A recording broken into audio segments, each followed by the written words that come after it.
As it tends to do. Unfortunately, that does happen from time to time. Not really sure why. I think it's, I don't know. It's just hardware. It's old Windows. It's all the bad stuff. Welcome, everybody.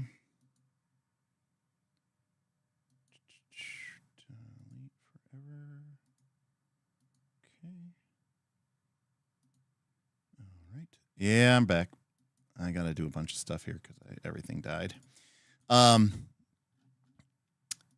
it's something like when I start, like I'll start to stream and then like Windows will start doing like this anti-malware thing in the background process. And when that happens, like for some odd reason, my like computer starts dying. Yeah, Bob, all the links are dead. It's awesome when this happens, but yeah, it's very annoying, and I'm not really quite sure what's causing it. Honestly, you know, like my computer is a couple years old, but it has 128 gigabytes of RAM. It has yeah, it's a 5-year-old GeForce, but it's it's a GeForce graphics card. It really is not much of an issue. When's the last time I restarted my device? I mean, I restart it probably like once a week or so. Anyways, so, I mean, it's possible it could just be some sort of hardware issue, but, yeah. Not really sure what it is. Something with the encoding or something like that.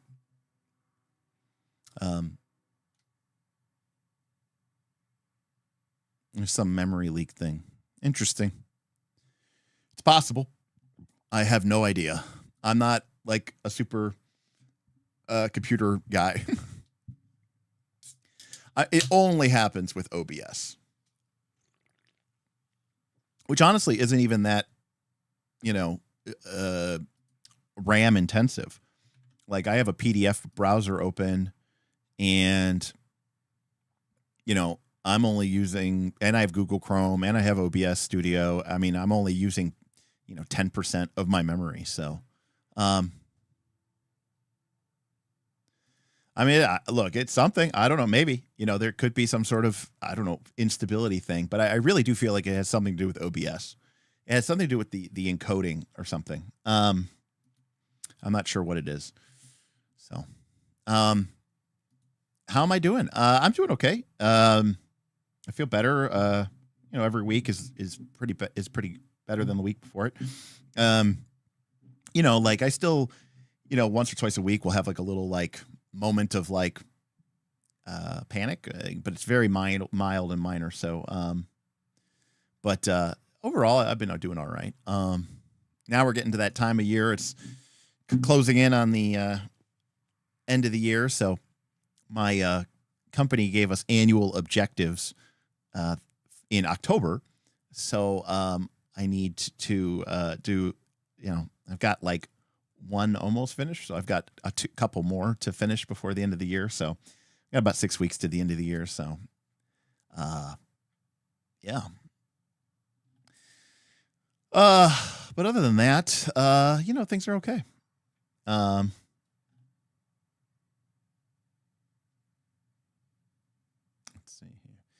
I mean, yeah, it's better that happened now before the official start. I mean, I think I don't know if this would actually help, but I think I just need to get into the habit of, I mean, it's possible, number one, that I do need a new system, but I also just think I need to get into the habit of doing a complete system restart before I stream every time, just for whatever reason.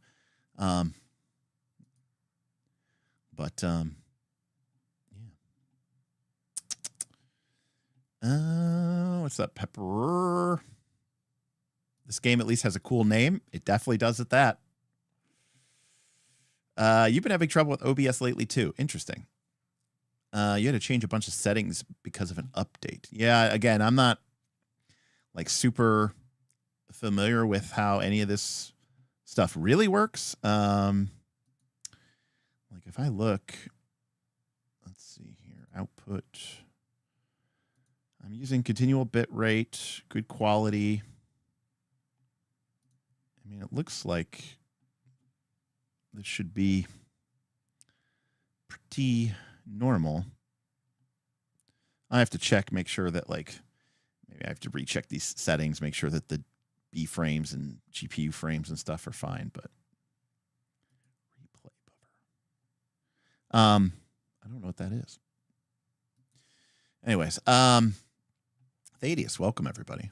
Anyways, so yeah, we're just hanging out here because I was early and then my stream crashed and now we're back. Yeah, please go ahead and send them over. I mean, very happy to take a look and see if it's something. I feel like it's something to do with the encoder settings or something, because the problem always happens with, but it also could be related to the fact that, right, my camera, my mirrorless Canon my Canon ER5, right, is sending the output signal, and I have it going through an Elgato 4K input, and I never really liked that. See, up at the studio, we had actually integrated Blackmagic HDMI cards, like an actual card that went into like a PCIe Express or PCI Express card, and those were very stable. So, yeah, those are very stable. So we never had any problems with that. Yeah, Blackmagic, they make lots of cool stuff. But at the studio, and again, the studio computer, by the way, it was way older than this computer. And we used to input, right, because we would take 4 or 5 streams continuously. So I think some of it may have to do with like something getting messed up with the USB. And I've been having problems with this USB board, so maybe I do need to replace the motherboard. I don't know. Is this as gonzo as it seems? I don't know. It's a first look. We'll find out. I don't really know much about the game other than vaguely it's about kids going on interdimensional adventures. So we'll see. Mark says OBS is junk. Well, it is free. So, so at least it's got that going for it. I mean, if there was some sort of really nice, high quality streaming software that you could pay for, I would happily use it. But most everything is written for OBS, and even something like Streamlabs is really it's just a fork of OBS. They just literally copied OBS and then made their own version of it. But yeah.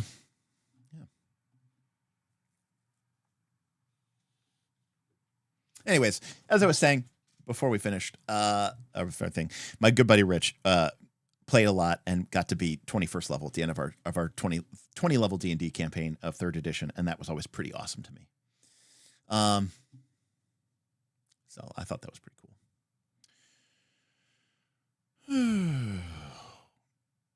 Holiday season coming up. We're supposed to potentially maybe get some snow this week, which should be fun.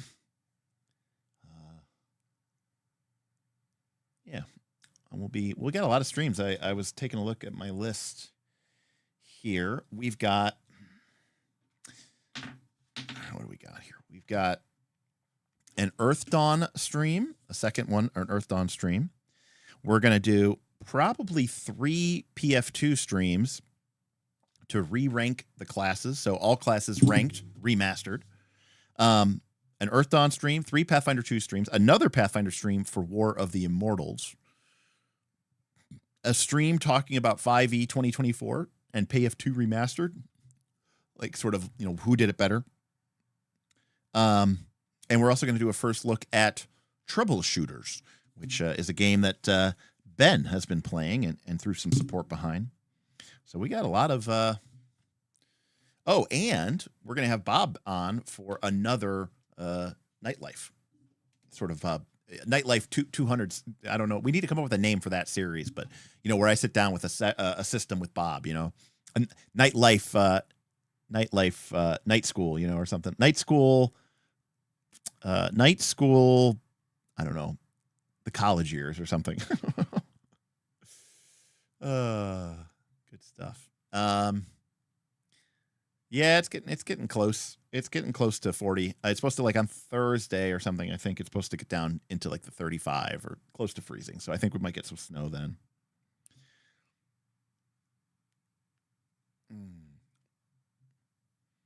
Yep. And it looks like from the poll, we're going to do 3 streams like we did last time, where we did judging the class at low level, judging the class at mid level, and judging the class at high level, understanding that certain classes perform differently at different tiers of the game as different things become available and different power sets become available and stuff like that. Yeah, it should be interesting. Obviously, I'm going to have some guests on. If you haven't signed up for that, there's a link in the Patreon in the Pathfinder 2 Remastered where you can sign up to let me know your schedule. Try to get some guests on who have a lot more Pathfinder 2 Remastered experience than I do, which is to say I don't really have any experience playing it, running it. Re-rankstered. No, I think we'll just call it all classes ranked remastered. And then we'll also do the kineticist, which we did not do the last time because the kineticist, I think, was just a playtest class at that time. And we were mostly guessing about the psychic and the thaumaturge because it had just come out. So, like, people didn't really have a ton of experience with that. All right.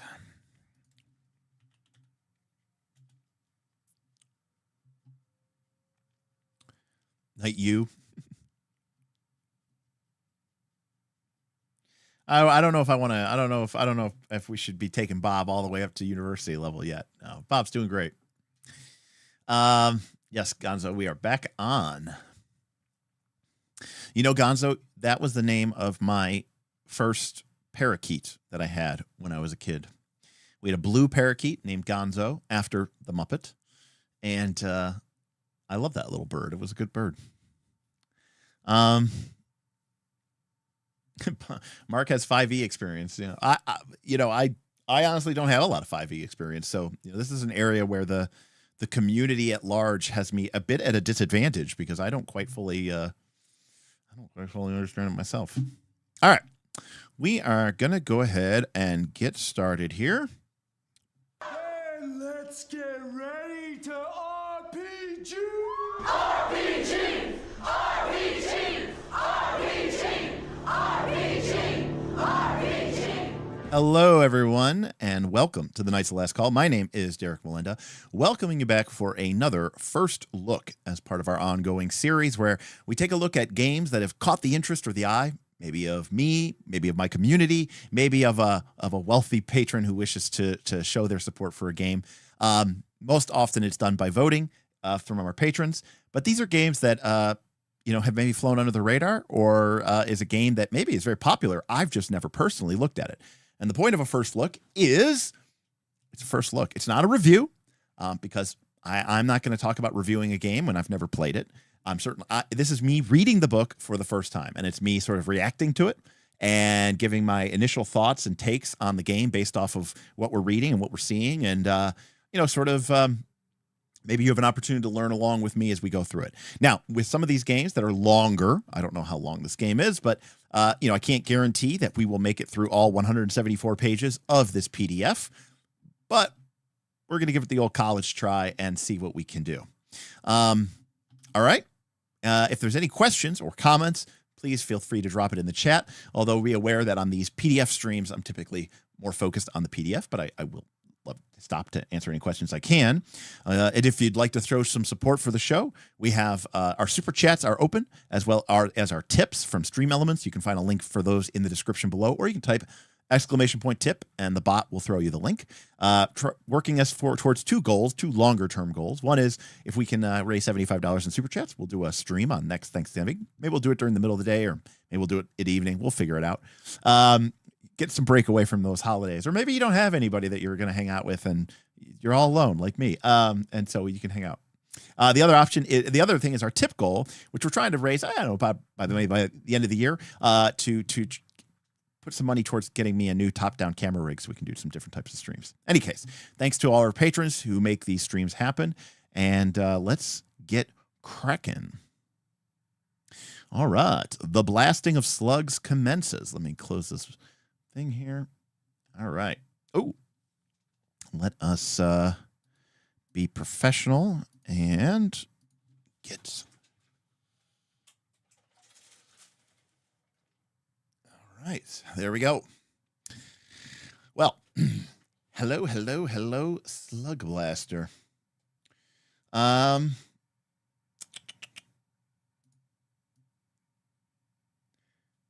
right, there we go. So we've got Slugblaster, kick flip over a quantum centipede. And yes, this is a lot of art to take in. It's definitely got a lot of, it's kind of got like a, it's definitely got a cartoony vibe. Oh, my green screen is ever so slightly off. There we go. Thank you. And the only thing I know about this game, other than it's about interdimensional teenagers, is that it is a Forged in the Dark game, which means in theory or in principle, it uses the basics of the sort of Blades in the Dark style game engine. All right. So this is by Mikey Ham, who I do not know, but they've consulted with these folks, including Rowan, Rook, and Deckard.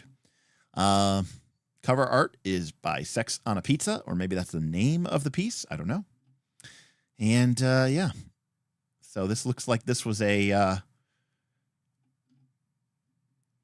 here we go. Special thanks. We got a bunch of people that I'm sure this person knows. Any game designers that we know? John Harper. There we go. Avery Alder. Great. Jason Morningstar. Grant Howitt. Chris Taylor. Those are the people who did Spire and Heart. Robin Laws. Ken Height. And of course, my sweet backer. So there you go. It was Kickstarter or Kickstarted. Yeah. Contents. All right. We start off with, hey, look at this. A game that, and yet another game that is, tells you how to play it before it starts teaching you how to make a character creation. So it's going to start off with what this game is and how do you play it. So the first 30 pages are an introduction to the game. Perfect. That's just what we want to see. Then we get into how to make a character. People take note. Then we get into the freaking multiverse, and we talked about your world, other worlds, and everything in between, and then how to run the game with 30 pages of information on how to be the Slug Master. All right. What is Slugblaster? It's puberty and laser beams, bug guts and punk music.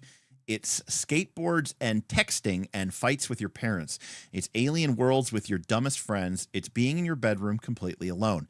It's yesterday's colors, today's feelings, tomorrow's daydream, and slang from 5 decades. Let's see here.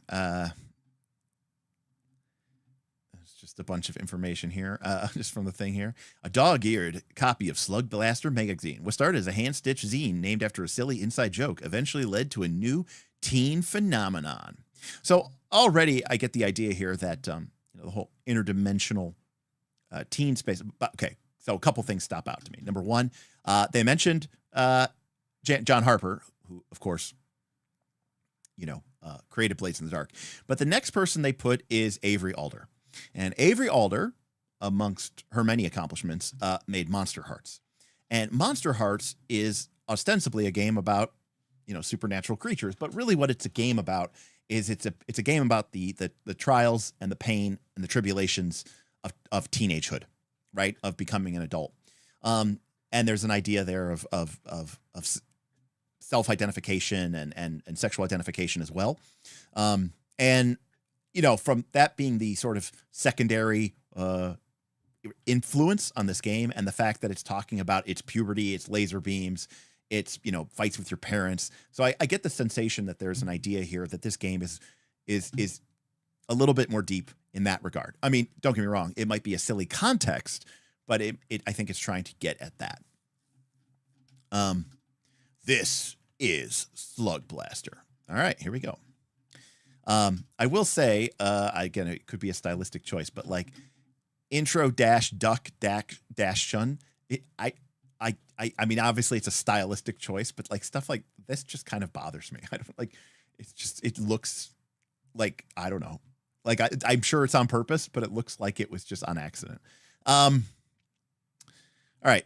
This is Slugblaster, a tabletop role-playing game about teenagehood, giant bugs, circuit bent ray guns, hoverboard tricks, and trying to be cool. So there you get a sense of, trying to find that sense of self, that sense of belonging, that sense of community that a lot of teens struggle with, right? In the middle of nowhere, surrounded by wheat and canola, is a small town of Hillview. It doesn't have a mall. It doesn't have a movie theater. It doesn't have a turbo taco. What it has is a gas station, a curling rink, 14 churches, and a privately funded particle energy physics lab that employs half the town, and some of the thinnest space-time fabric on the planet. Thin enough for a growing underground culture of bored teenagers to slip into the vibrant planescape of exotic worlds just beyond. They call it Slugblasting. It's dangerous, it's stupid, and it's got parent groups in a panic, and it's the coolest thing ever. And even, the name itself is basically just, it's almost like it's irrelevant, right? And it's the idea that,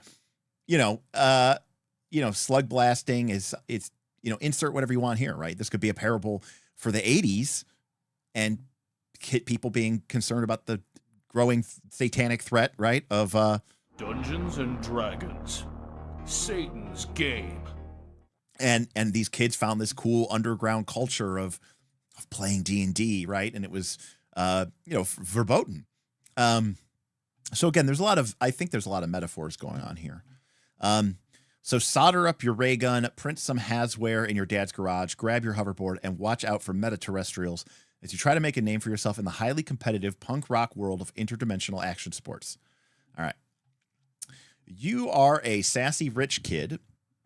Oh, no. Who are you? A sassy rich kid with a pair of modified time-skipping Scramcat sneakers, a curious nerd with a custom 3D printed gravity beam, a chill loser with a lovable robot sidekick, an ultra-dimensional princess with a hoverboard made of pure light.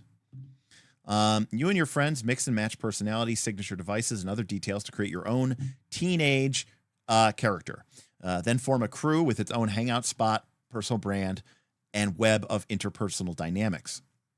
Remember, the base of this game is Blaze in the Dark, so we need to be thinking about this, from the Blaze in the Dark perspective. So we make our character, we form a crew, right, just like in Blaze in the Dark, and with its own hangout spot, right, just like how in Blaze in the Dark, right, you have your turf and you have your thing of that nature, and your web of unique interpersonal dynamics. So that might be a little bit of an interesting addition here.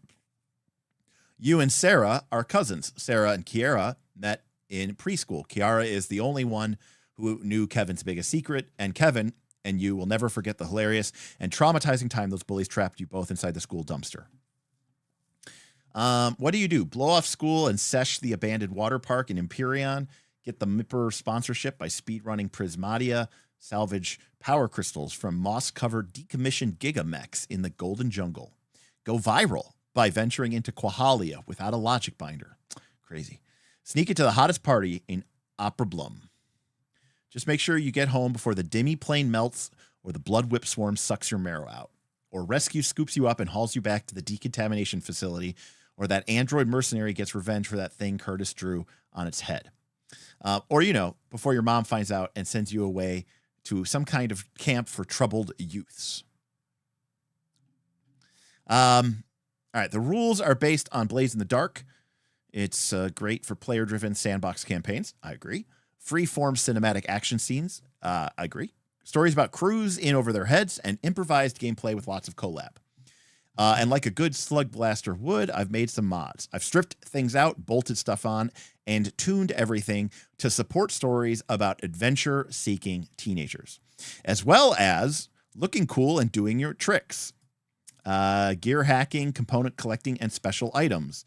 Fame and popularity. More teamwork, but also more drama. Really fun chases. Touching narrative downtime arcs where you buy scene prompts with points you earn during your adventures. Dramatic push-your-luck third act disasters, and satisfying campaign epilogues. So this is what they have added, apparently, to this game.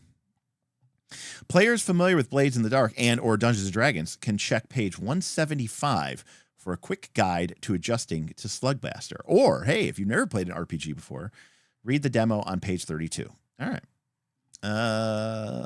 Let's skip ahead to 175 really quick. All right. D&D players. This is less crunchy and more like making a movie together. What's fun, cool, and makes sense in the fictional situation determines what happens more than the mechanics. Don't overthink it. Don't look for the grapple rules. If this was a movie, what would happen here? No skill list, no movement rates, no to hit bonus. Any kind of action you can think of is done with an action roll. 1d6 plus an additional d6 for each boost you use. Roll all the dice and use the highest die roll you find.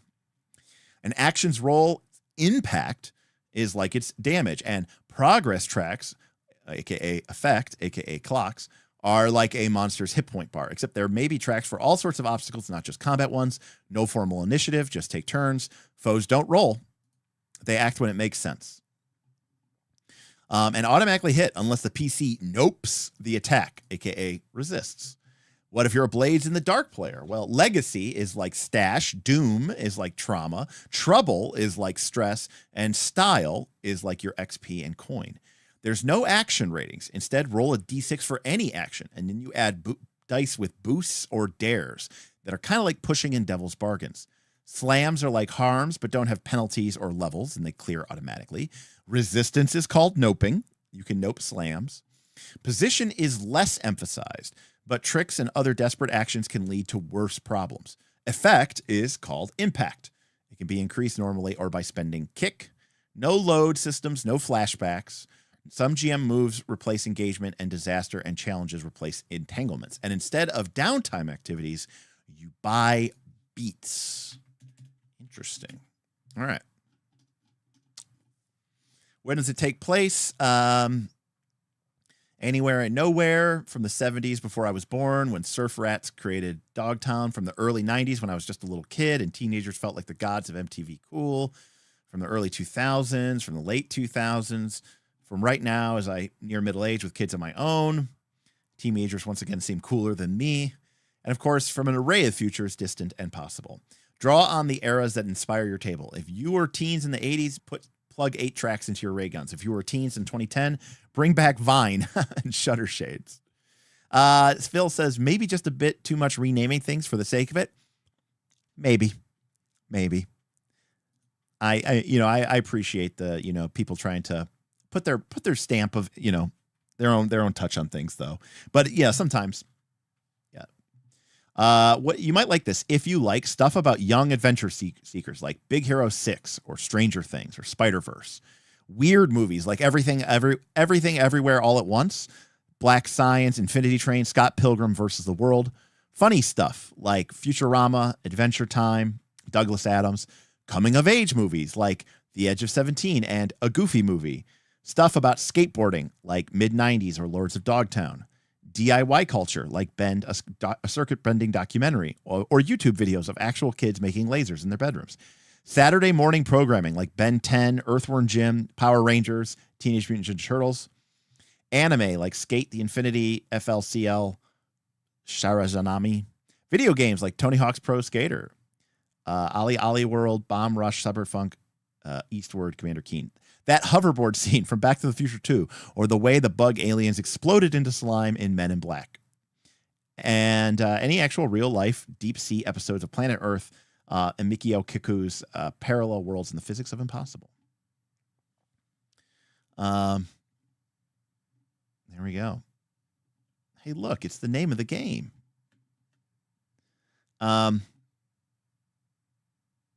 Here we go. Get a crush, ask someone out, fall in love, have your heart broken, write a series of rap verses about how you feel, see new dimensions, bend your mind, explore strange realities, seek answers, find questions, travel the multiverse, smell new smells, meet interesting people, watch your best friend serenade you with emo raps over a very hard to watch live stream. Hey, we've been here. But what is Slugblasting? All right. It is an action sport. It is first and foremost an action sport. The meta-dimensional mutant love child of skateboarding, motocross, free running, urban adventuring, and anything else where you go fast and get hurt. Just as surfers learn to read the swell of a wave and skateboarders learn to see the potential in every concrete ledge, slugblasters, aka sluggers, learn to read the ripples in the space-time field and see the potential in an entire multiversal landscape.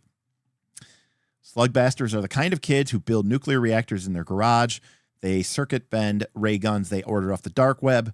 They hook up hoverboards to guitar pedals. They love the smell of solder, the feeling of things clicking together like Lego blocks. They take pride in their gear, the way they piece things together as part of their identity, aesthetic, and personality. Identity is important for teenagers. When they become a Slugblaster, they are all at once part of something and distinctly individual. What you wear, how you ride, what you drink, the kind of power cell, it all matters. One weird thing about teenagers is that they care what others think about them. And as alien as that concept might seem to adults who go through each day completely unconcerned that their neighbor Pat thinks that their mulch in their flower bed is too dark, peer approval has been shown to be the driving factor for dangerous teen behavior throughout the decades. Social media just amplifies it. Slugblasters are always live, streaming action cam footage of their runs to audiences across the multiverse, going to greater and greater lengths to increase their following and get noticed by sponsors. Some consider it to be political by its very nature, as long as there are groups trying to stop slugblasting, control slugblasting, or profit off of slugblasting. The very act of slugblasting becomes a form of resistance, an act of rebellion against the powers that be. All right. A moral panic. Like most teen pastimes, from role-playing games to skateboarding to drinking beer in the woods, slugblasting isn't accepted by mainstream grown-up society. At best, it's viewed as a strange, silly fad. At worst, it's viewed as illegal, immoral, and deadly. Everyone has a reason to hate it. Church groups think the kids are visiting hell. Environmental groups are concerned about invasive metadimensional species. There is, of course, some sense to this. Slugblasting is dangerous, but they don't understand how important it is to you. They don't understand what it means. Money has been part of sports ever since the early days. Let's see. By the end of the first historic summer, slug shops were bubbling up everywhere. Then the big corporations waded in to sop them up and wring out revenue streams. All right, so there's sponsorships. One of the reasons adults don't understand slugblasting is their brains aren't wired for risk the way teenage brains are. Teenagers embrace uncertainty. Adults try to minimize it. Interestingly, teenagers are also likely more than both than young children and adults to grow from hardships and traumatic experiences. Getting swallowed whole by a giant psionic eel builds character, don't you know? And that's good, because no matter how careful you are, how much has-ware you own, pain is going to be part of the hobby. Slugblasters take a lot of pride in their slams. They zoom in on the blood, compile the footage into slam reels, and wearing their cast-like badge of honors. Skate or die, girl. And it's about a feeling. All right. So now we get it, right? So how do we play? We play it around the table. We get some dice and we make a character sheet that we can see an example of this on page 16. All right. So there's our character. It's pretty simple. Got a name, a look, our family, our bond, our vibes, our stickers, what gear is our board, what's our ray gun, and it looks like the game says it doesn't have load, but looks like you can have kind of like a load because you've got a list of equipment that you can choose from. Trouble, which is like our stress. Attitude. And doom is like our bad stuff. Our traumas. Slams are like our harm. And then we get different traits that we get as we, assume as we build up style, aka experience points. I'm assuming. All right. Interesting. One of you is the game moderator, still called the GM, but instead of the game master, they are the game moderator. You'll set up the game and then help the others make player characters to form a crew. Each episode has 2 phases, the run and then downtime. One episode takes about 2 to 4 hours, and a full season can contain 5 to 10 episodes. So very clear here. You do 2 phases, run and downtime, and then you're only a season doesn't necessarily have to be the entire campaign, but the season is 5 to 10 episodes. So you understand kind of where you're starting off at any point here. Runs are the action part, laser fights and hoverboard chases and wild parties. Every run has a goal plus obstacles the GM puts in your way. You make action rolls to determine if you succeed or fail, or if problems arrive. You collect trouble points as you try to survive, and style points when you do tricks and other cool things. During downtime, you take turns spending trouble and style points on beats. Beats are events and moments that fuel the story, prompt freeform role-playing scenes, grow your characters, earn you doom and legacy, and get your crew closer to its ultimate goal, becoming legendary Slugblasters. At the end of the entire season, use the epilogue rules to wrap everything up and find out how the legacy and doom you collected will impact your character's future. All right, so here we go. Episode, 2 to 4 hours to play, 5 to 10 episodes in the season. So we do the run. So action, adventure, hijinks. Do things with action rolls, survive problems and accumulate slams and trouble, earn style by doing tricks. Disaster. Each player makes a disaster roll to see if they marked too much trouble, aka, the payoff in the heat, right? Entanglements. Cleanup. Collect style bonuses, clear slams, shift factions, aka payoff, entanglement, heat. Downtime. Schools, chores, feelings. Freeform scene-based role-playing. Spend your style and trouble on beats, which help grow your character, set up scenes, and trigger events. Then go into pick a run, which I assume is actually where you would start the session, but maybe you do it at the end of the session. Decide what your crew should do for their next run. What's your goal? What's the prize? What's the obstacle? Then you refresh, and then we start doing more action, and we start the run again. So this is it. This is the entire play cycle of play. Similar in many ways to Blades in the Dark, right? And instead of an engagement roll, it looks like you have this refresh scene. The score seems like it's pretty much the same as the run.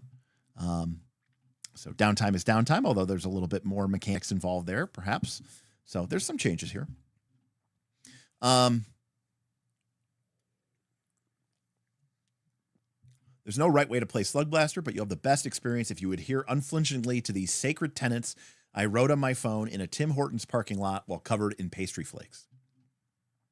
Show some grit and be ambitious. Drive the action. Take it on the chin. You're going to fail a lot, and you're going to roll 4s and 5s more than anything. That's still success. You're still killing it, girl. Pain is part of the hobby, and slams decorate the pathway to flame. Drive your character like a stolen hover car. Yeah. Be gutsy and make a mess. Rack up that trouble. Collect that doom. Take big swings. Cause drama. Show off. Make any world more spectacular just by showing up. Roleplay with confidence. Do that voice you've been practicing in the shower. They'll love it, dude. Flex those smarts and get creative. Create a slow motion diorama of fun details. Be curious. Ask questions. Turn over rocks. Touch the glowing thing. Follow your heart and care about your character. Remember what it was like to be a teenager and embrace your younger self with humor and love. Yes, you were an embarrassing know-it-all and had a unibrow and yellow teeth, but you were also sensitive and kind and would talk to your mom about the mysteries of the universe for hours at a time. Love your crew. Give them nicknames. Design a logo. Be chillax, just chillax, and be flexible. Hold things lightly. That's another thing that you see a lot in Powered by the Apocalypse and its descendants, right? Hold on, but lightly. Go with the flow. Don't plan. Jump in. Figure it out. Embrace the chaos. Say yes and when you can't, at least say no, but. Listen, when you're not in the spotlight, remember to enjoy the show and not just plan your next session. Sentence. Your friends are being hilarious and awesome. And always remember to cheese it up. So I believe, Ben says he doesn't like the output. I believe the book is almost square-like. I've seen the book at like Gen Con. I don't think it's quite as wide as Wild Sea, but it's almost like a square. Oh, Derek says it is a square. Okay. So it is a very unique, it's a very unique page format size. Let's just say that. This is your brain on portals. A message from doorways. So again, the game has a lot of like self-referential jokes and self-referential, humor. So here's an example again of the character sheet, which we'll get into here. But, from classic Blade stuff, we've got, gear, which is probably mostly, kind of just, done ad hoc. Like there's no real mechanical effects to these things other than like what it might affect in your terms of your die roll. We always get a D6. But you can describe how your guts help your action, then boost or kick as needed. Also, refill one attitude whenever you attempt a trek, even if you fail. Feel the rush. So here you can see, and these are classic blades. These are classic blades type things. Raw talents. You've always been just amazing at going fast. It's cool that they put a little blank space in there. You don't usually see that in Blades in the Dark, and I like that. If this would help you with an action, you can mark 1 trouble, which is stress, to upgrade a 1 to 3 result into a 4 to 5. So this basically lets you, as long as you're willing to mark some trouble, you can always essentially get at least a partial success, right? Or a success with complication, I should say. If you're a show-off, you get a bonus D6 for your dice pool whenever you do a trick. You just can't help it. The spotlight loves you. Snake, if there's ever any doubt about who goes first, it's you. So cool stuff here. All right. And then there's this reality cannon. I'm not really quite sure what this is, but this must be like a cool device that you have or something.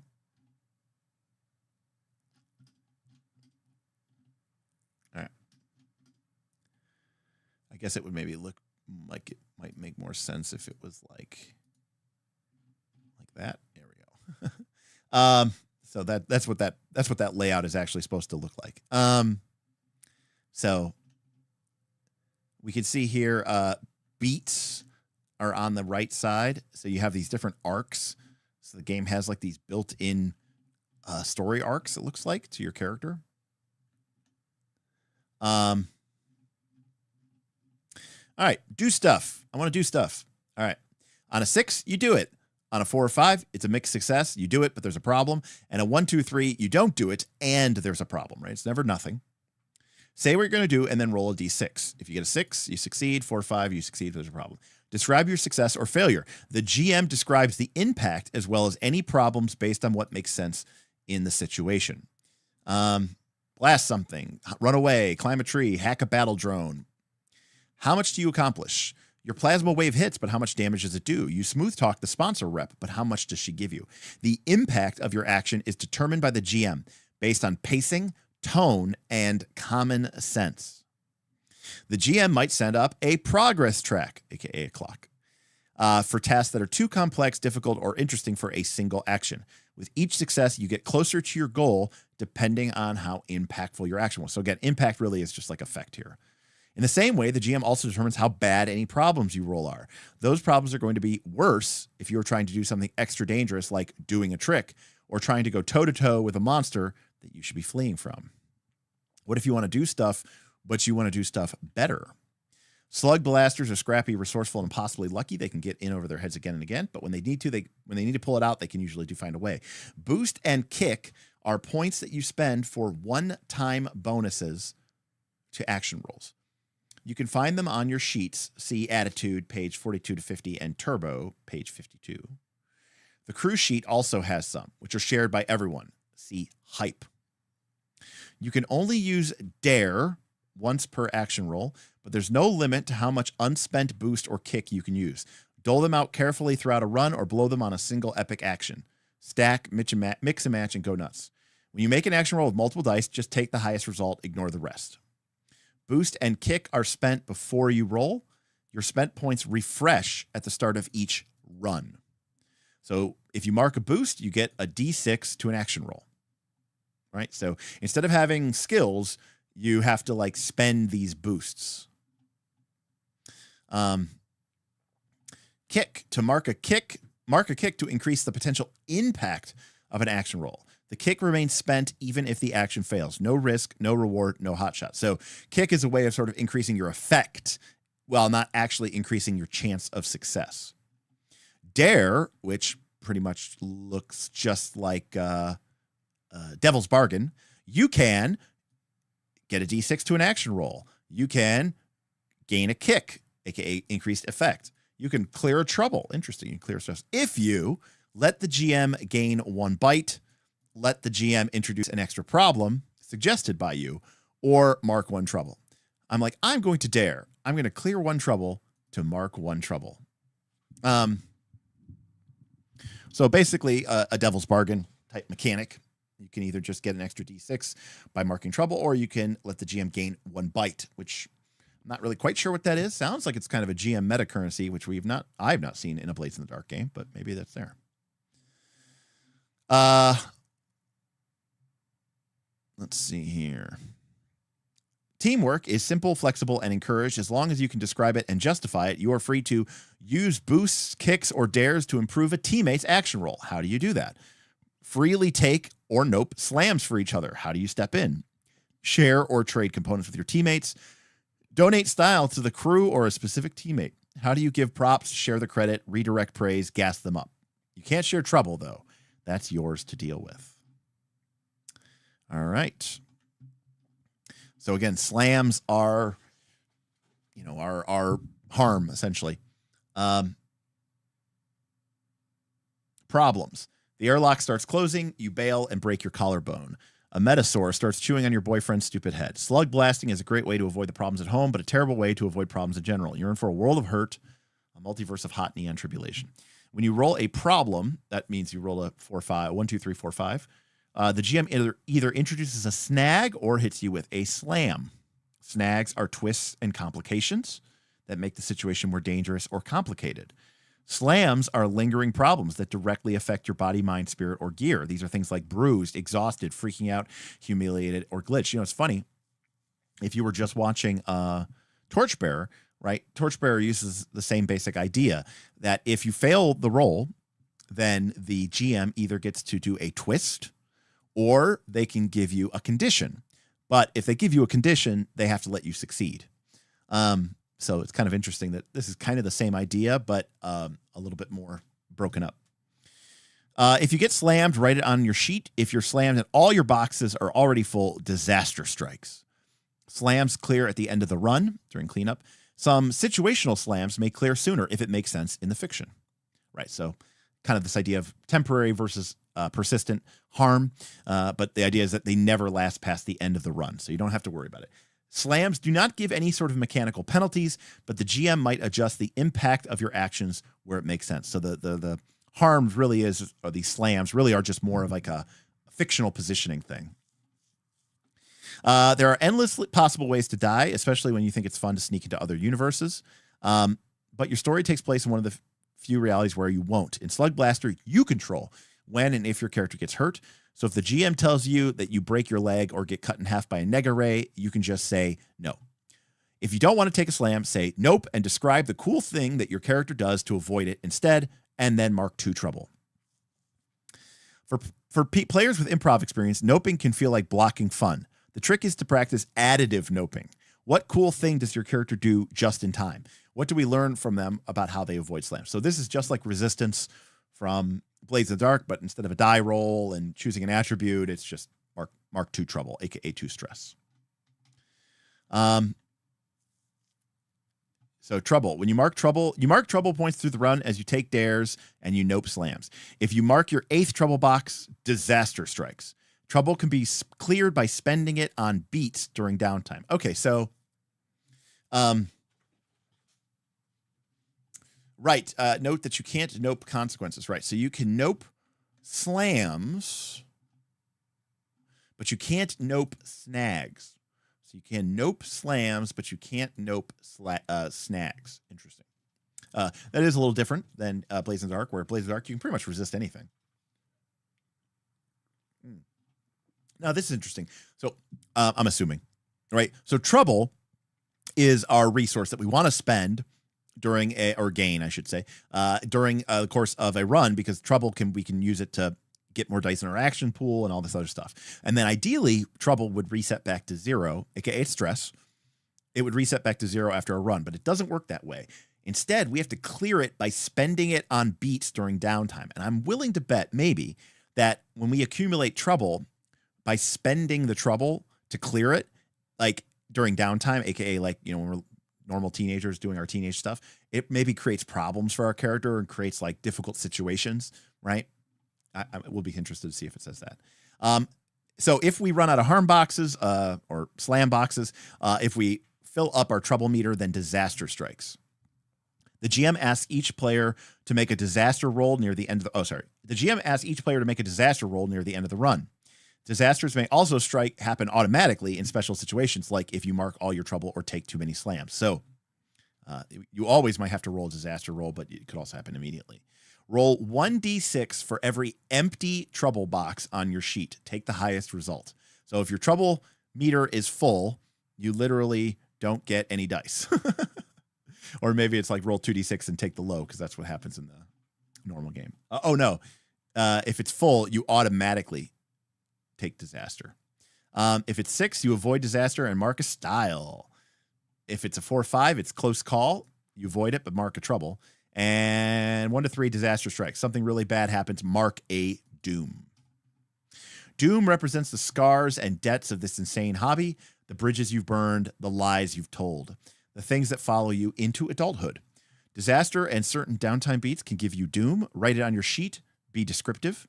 Doom can also be cleared with certain beats or by going on a run specifically that for purposes. Doom helps determine your epilogue. So, right, doom is your trauma, right? Like it's the bad stuff that builds up, and it's your trauma really. And it looks like that while there may be ways to kind of resolve it during the course of the game, at the end of the 5 to 10 sessions during that epilogue part, we're going to use those dooms to sort of kind of tell the story of us, right? Fractures. Once you're an adult, you'll have to go along with everyone and never be sad. You'll get along. Oh, once you're an adult, you'll get along with everyone and never be sad. But until then, you have to deal with drama. The fame, adrenaline, and relentless tentacles of Slugblasting can strain friendships and tear apart even the tightest crews. When certain downtime beats and challenges can cause the crew to take or clear fractures. Write them on the crew sheet in a fracture box. If the crew takes a fracture when all the fracture boxes are full, you break up. Everyone marks 1 doom, and 1 or more PCs must leave the crew. Reconciliation requires a significant sacrifice, such as 1 member clearing some legacy or marking doom. So basically, even the crew itself is tracking these kind of social consequences, but they call them fractures. All right. A lot of little areas here of this game. As you might style. So, as you might suspect from a game with locations shaped conveniently like skate parks, and I'm going to pause here really quick. It's really interesting how I don't know anything about this game designer, but it's really interesting how sometimes game designers so much of themselves, right? Like shows in the game. Like this is clearly obviously this is someone who either is enamored with skateboarding or grew up skateboarding. And it's and then obviously likes RPGs. And it's just kind of interesting to be like, I really like skateboarding. I want to make a game about skateboarding, and then they go and do it, and it gets support and it gets made and it gets turned to a bag. And it's just very interesting because I don't really think that's the way I think about RPGs. Like what am I really into? And let me turn that into an RPG. Right. In fact, I started to kind of do that with Dragontide, and then I stopped myself because I go, this isn't a game about, boats. It's a game about RPGs.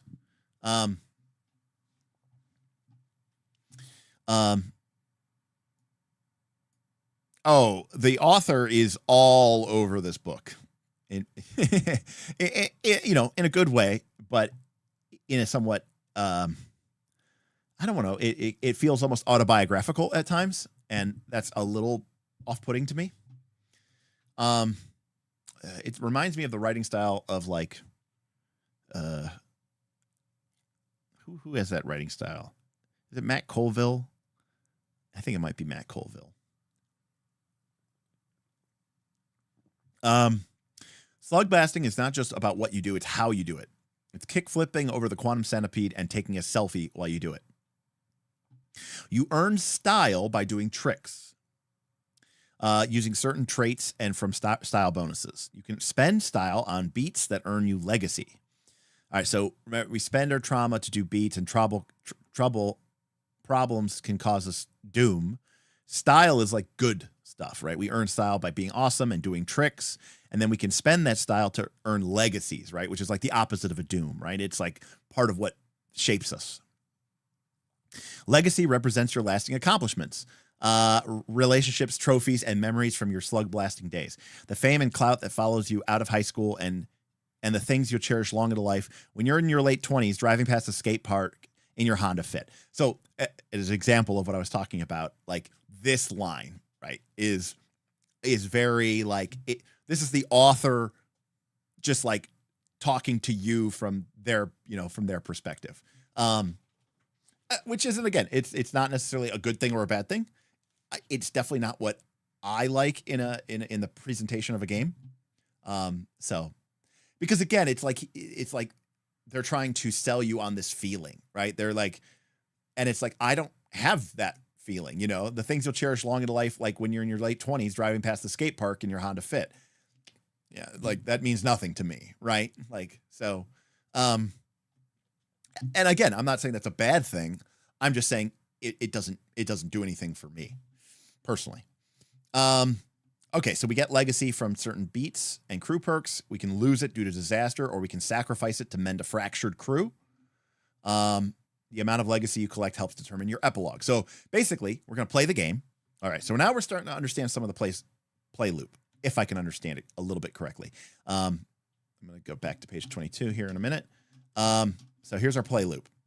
So we are going to go on a run, and we're going to go do cool stuff. And we're doing cool stuff because we want to earn style. Because style is going to let us spend style in our downtime on beats, which are basically probably like, moments of, beats as in story beat, right? Which are going to let us create scenes that'll help us build a legacy.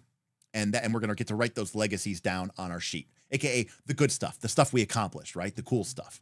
But by going on these runs to earn style points, which allow us to buy beats, which will allow us to get legacy, will also accumulate trouble and occasionally lead to disasters. And trouble and disasters are going to lead us to having to acquire dooms.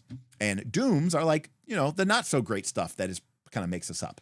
And then after we've repleted this cycle 5 to 10 times, we will have a character that will have hopefully a handful of legacies and a handful of dooms, probably. And then we get to kind of paint the picture forward of, so what happens to this character in the years to come based off of this,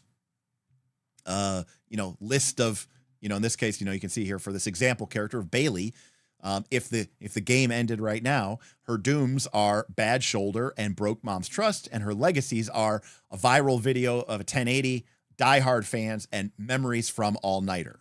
So, you're kind of building up these like story beat moments to sort of tell the story of you.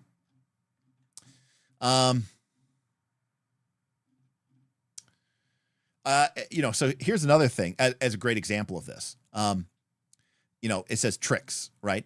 And by the way, it says doing a trick is similar to taking a desperate action in Blades in the Dark. So they're very clearly calling out here, hey, if you don't know what we're talking about here, but basically although you can get style a few ways, tricks are really the backbone of Slugblaster's style economy. And by the way, again, this is just Blades in the Dark kind of restructured. The idea is, right, in Blades in the Dark, if you do a desperate action, you earn an experience point. But desperate actions are potentially more problematic and can cause worse outcomes. And so in Blades in the Dark, sometimes people go out of their way to do deliberately desperate actions because they want the experience point. But this game is sort of taking that to another level, right? Where it's saying that, you're all about doing unnecessary things that are unnecessary just for the lols, just for the likes, just to make your friends flip out and just to see if you can. There's also like a very strong social commentary of this author has a very strong opinion, maybe about modern teen culture. There's almost a degree of nihilism here or cynicism, right? Like that they are just kind of stupid. Like maybe I'm just putting my own my own biases in here, but there's this kind of feeling of like, they're doing these stupid things and nobody gets it, and we're doing it because we're cool and we like doing it for the lols, man. And it's just like, I don't know. I can't tell if this author like hates that or is like super like missing that, very like I remember when I was a not give a shit teenager who shit on everything, right? Anyways, before I sold out to the man. All right, so everyone's okay. There, people are saying it's going more nostalgic. Okay. So we're going more nostalgia. All right. Rage Against the Machine, man. You know, part of the problem was, true story, I was never an angsty teenager. So a lot of this stuff just goes over my head, you know. I was just never an angsty. I never got in fights with my parents. I didn't get in trouble at school. I didn't act out. I didn't get in trouble. I didn't, you know, I was a nerdy kid who stayed at home and played D&D, you know, and got good grades. Like, so, and I didn't really feel like any of this, like I played hockey and I got good grades, you know, that was basically, you know, the story of me. And so, yeah, I didn't have any, I don't know. I didn't have any of these like crazy, wild teenage events, but I also wasn't into skateboarding, you know, I mean, I didn't drink beer until I was in college, you know? So like, you know, it was, anyways. So basically we can do a trick and we do that because we want to earn style, but of course it's going to probably create more problems for us.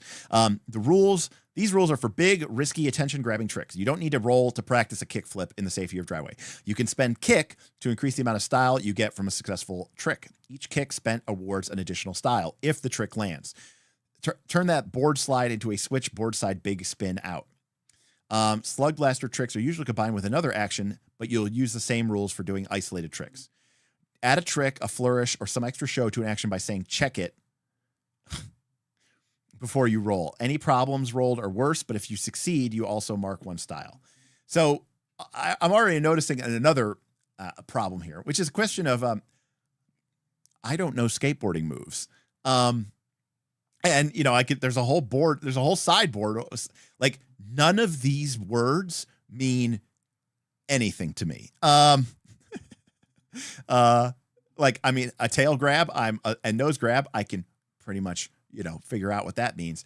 But I'm not even really sure I know what a kick flip is, other than it probably involves flipping the board over.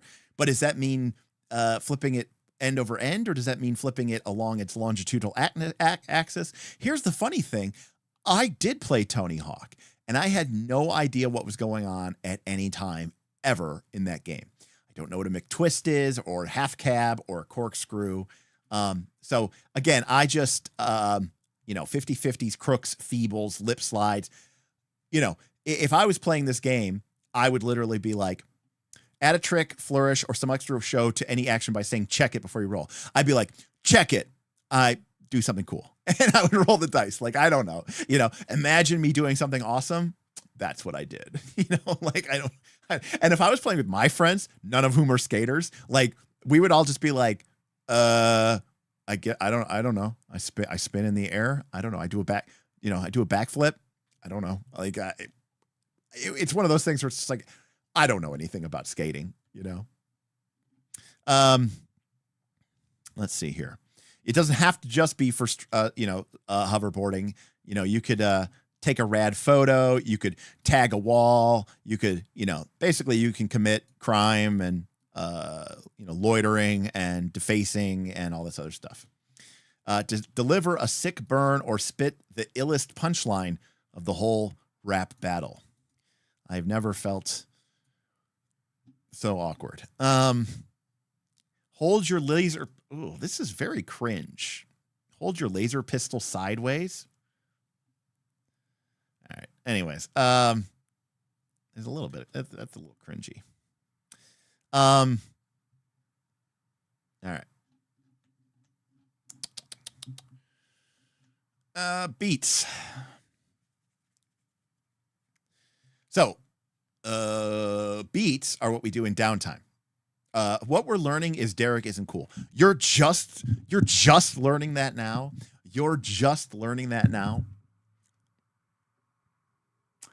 You know, if you do a search for me on the internet, you're pretty much only going to find stuff about RPGs, Magic the Gathering, and maybe some data science stuff.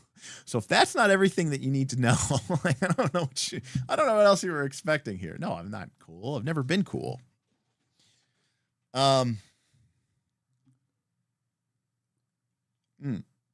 What I will say I am, and I've always been this way though, is authentic. And that's one of the reasons why I've never had any issues socially, fitting in or, getting a girl's number or making friends. And it's because I am really lame and I'm into nerdy shit, but I'm very passionate about them and I'm very open about it and I'm very expressive about it. Like I don't hide who I am. I don't, try to, obfuscate that. And so there's a genuineness in that acceptance. I think the reason why a lot of nerdy people, so to speak, historically have been sort of persecuted is because at the end of the day, they were ashamed of who they were. Whereas I, luckily, have always been really proud and very accepting of who I am and what I'm into. And I don't think there's anything wrong with thinking the things that I think are cool are cool. That expression of cool. So story time. Like I remember when I used to go to the strip club a lot and I would go with my one buddy, who we called Shrek, and Shrek thought he was Mr. Cool Guy. And, he thought cause he had money, he was going to be this cool guy. And, we'd get there and, we'd get a drink or two, and there'd be ladies.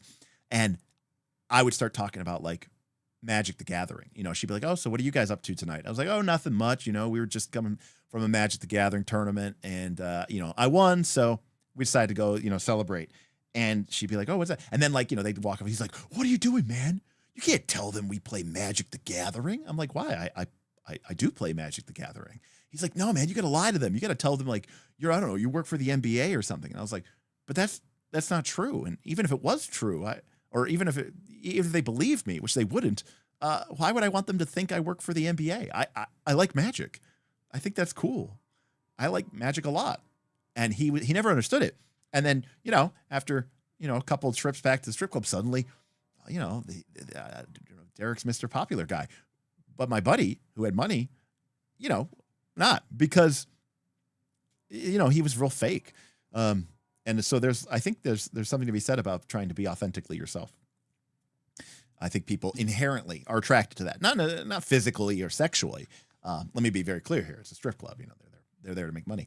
But I just mean like, I think people are genuinely drawn to people who are genuine.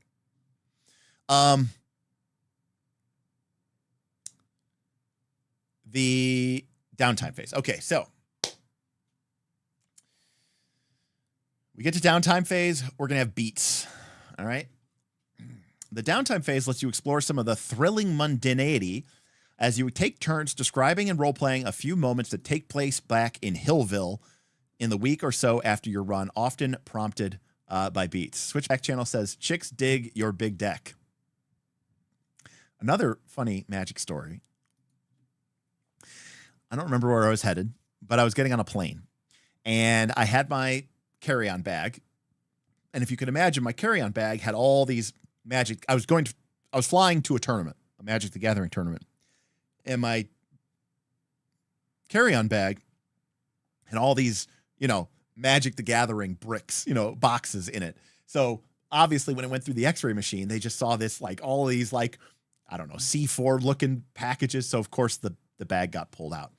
And this TSA agent, this kind of cute kind of TSA agent, like starts pulling over and she's like, I'm like, it makes total sense. I've got a bunch of Magic cards in there. And she was like really excited. Like, oh, Magic?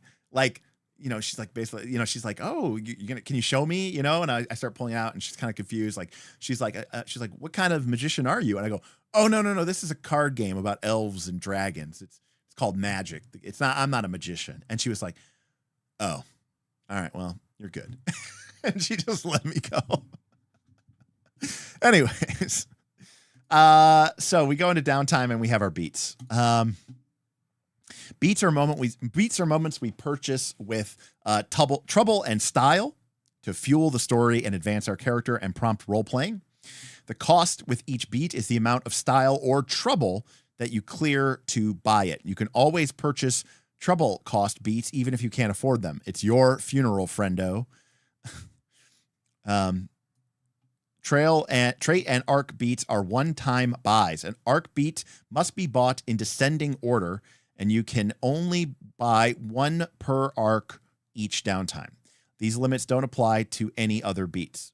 Buy 6 in the labs at once for all I care. So these are the things that we can spend. So, for example, the traits, right, from our character sheet. I'll go back to page 22. So these are the traits, right? So we can spend style to get a new trait, right? So we accumulate style, and then we can spend it to buy a trait. All right, makes sense. So.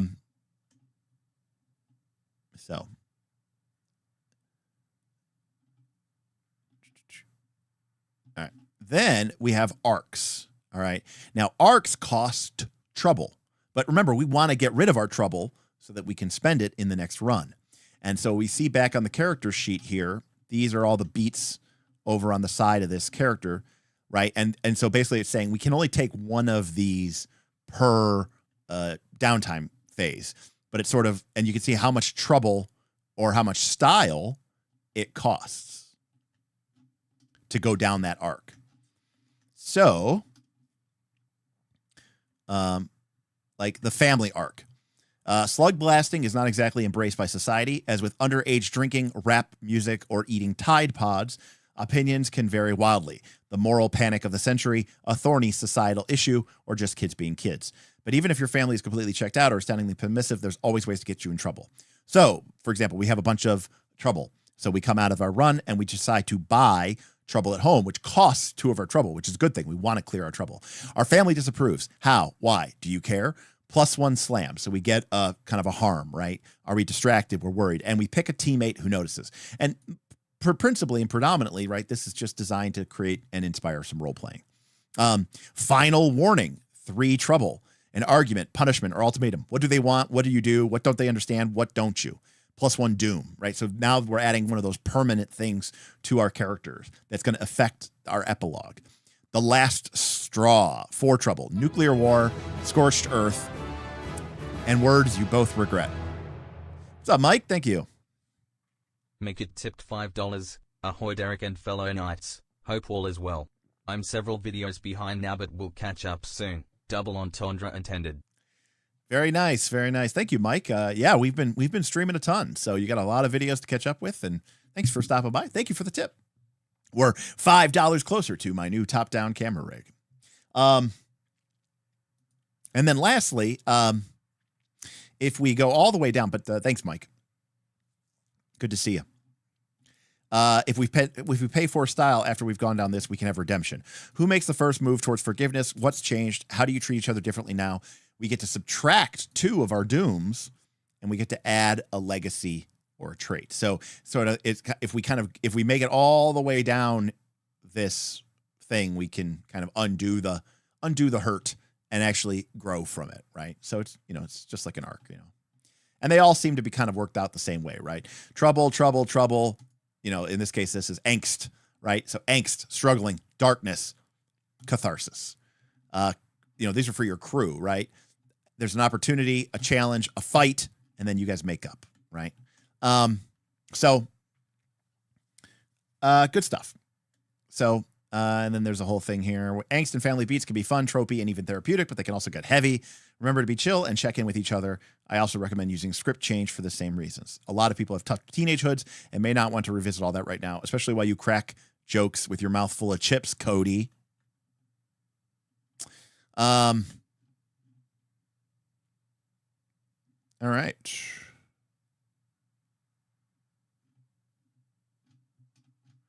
I don't remember what opportunities were.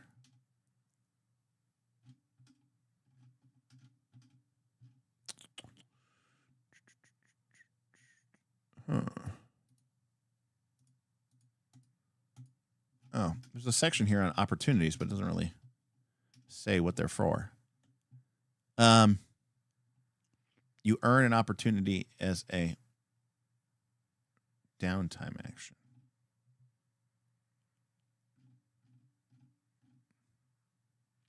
Where does it say that? See crew beats. Okay. Okay.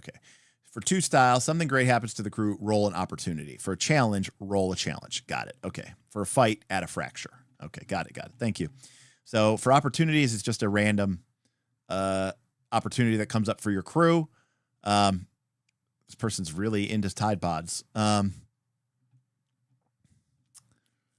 Big in Japan, planar eclipse, dream run, swag. And then, or a challenge could come up if you want to burn off a lot of trouble. Cooperation, threats, calling out imposters, invasion, smear tactics, yada, yada, yada. All right. So these are the runs. So this is like the score, right? Each run should have a goal, a prize for reaching that goal, and at least one starting obstacle that you need to overcome. You could try for multiple prizes or some kind of extra big mega prize. These runs should be harder with more starting obstacles or extra bite for the GM. What the hell happened there? Oh, it jumped. It jumped all the way to the GM section.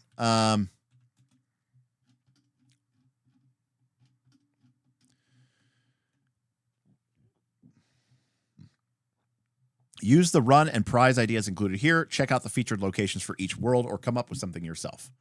So you roll, this is just a random table. You can make up whatever you want, but salvage components from the giant mecha sleeping under the moss in the golden jungle. Figure out what haunting Thenis spar and how to fix it.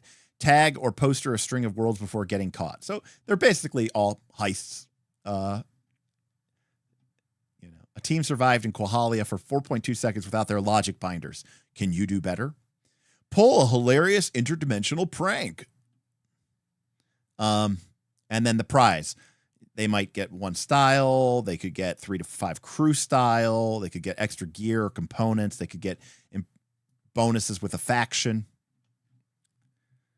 And then at the very end of your campaign arc, you have the epilogue. First, decide how much time the epilogue covers. The GM has final say. A year works well, but it could even follow your characters into adulthood.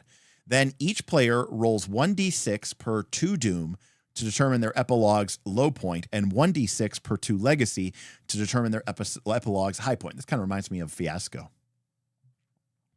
Now, using those prompts, describe what happens to you in a montage. End on a high point. This is Slugblaster, not Sad Blaster. So not quite Fiasco, but this is very similar to the way that the Fiasco session ends. So let's say we had 2 doom. So we roll 1d6 and we roll 4. So a long road, a setback, stuck in a rut, grounded for a year, difficult changes, something ending. But then we had 4 legacy. So we get to roll 2d6 and we get a 6. But in the end, we get money, lasting friendship, or complete happiness. We get what we wanted. And then we turn that into like an epilogue scene or a montage scene.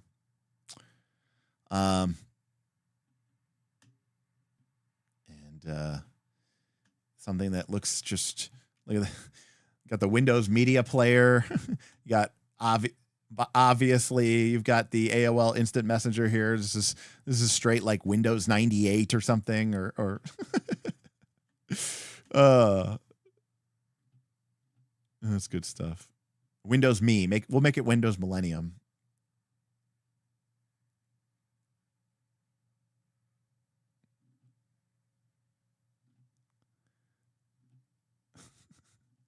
All right. And so here is a example of play. I mean, I can imagine, generally speaking here, it's pretty long.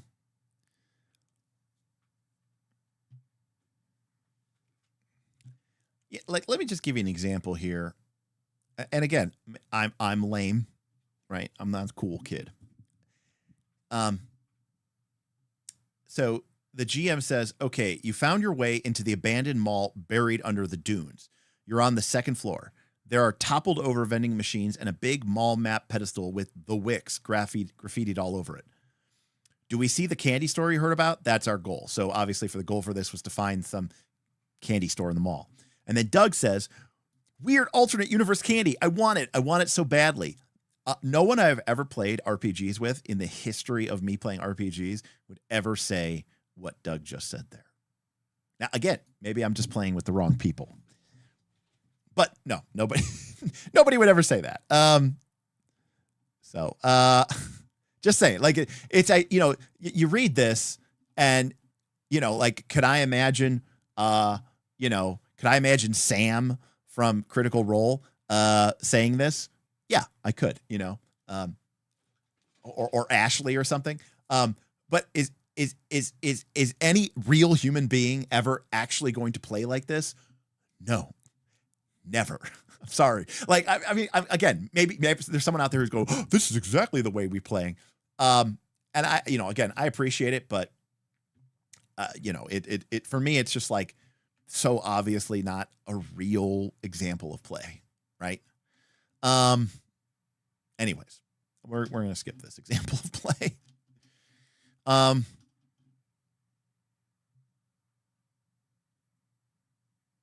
see here. Being teenagers, making your character, making your crew, and making it big. This is a story about teenagers, not kids, not adults, but that time in between when anything feels possible, everything feels important, and nothing feels quite right. And again, sorry to say, that didn't really vibe for me. Like, I liked high school. I had fun in high school. I had great teachers. I had great friends. I had great experiences. I didn't get pig's blood dropped on me at the prom, so everything was great. But I was also very aware of the transitory nature of it. So I wasn't like, oh man, this is forever and everything's such a big deal. So I'm a weirdo. I just don't empathize with that feeling as much.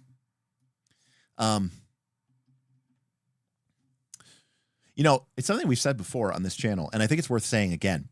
Something that I came to the realization of was that, and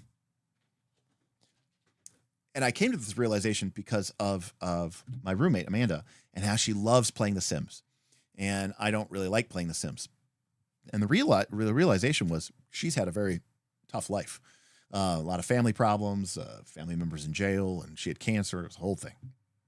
And so for her, the ideal fantasy is just getting to live a normal life, which The Sims allows her to do in a sort of way.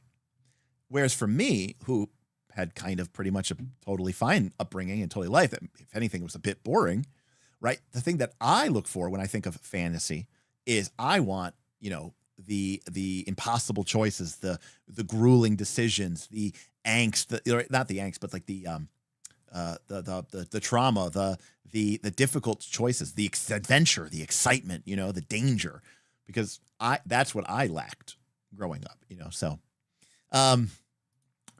anyways,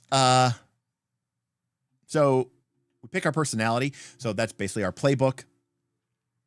We could be the grit, the guts, the smarts, the heart, and the chill. It's not what you can do. It's just how you do it. So everybody can kind of do the same things. It's just more of a stylistic thing. So that's your personality. You can pick a look. You can pick your family, pick 2 details, pick a bond you have with one other character, put down your mannerisms. Doesn't sound like any of this has any real mechanical effect, though. You pick 1 trait to start with, which is like your special powers, special abilities. And you start with your phone, ray gun, hoverboard, and 1 special personality item. Choose 2 more pieces of gear to start with from page 66. And if we really want to, we can just roll it on the table. All right, here we go. Got some D6s here. All right, my look is going to be, all right, first D6. 6. Ooh. All right, I've got glasses. 25. I'm polished. I don't know what that means. And all black. All right, so I'm wearing polished all black glasses. I already feel like a super hipster. Let me see if I can get something else here. So I've got my polished all black glasses, and then I've got chains and a ball cap. So there we go. That's my character. I look like a Justin Bieber wannabe, I guess. I'm imagining my character having something very culturally inappropriate around my neck, and I'm wearing a ball hat, and I'm trying my hardest to act hood, and I'm actually just some punk white kid from the suburbs who's really try hard and super cringe. All right. What about my family?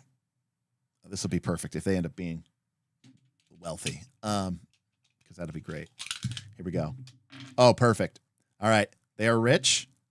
Oh, they are rich and religious. Perfect. Couldn't have gone better. That's what I wanted. And then my bond is with childhood friends. All right. Pick your signature. Yeah, very, very, very. I'm pretty fly for a white guy, right? And that's my right. So that's my character, right? He's like, man, you don't know what it's like. It's so difficult being me. It's so difficult being Will Smith's son. You know what I'm saying? I just want people to know that I'm just an ordinary kid. I've got all the problems that you all have. Isn't your family like super rich? Don't you get dropped off at school, like in a Mercedes Benz? Yeah, man. But you know, it's like my dad, man. He just doesn't understand me. Yeah, but like, don't you have like the best gear? And don't you don't your parents just give you money because they feel bad for basically not raising you? Yeah, but it's tough, man.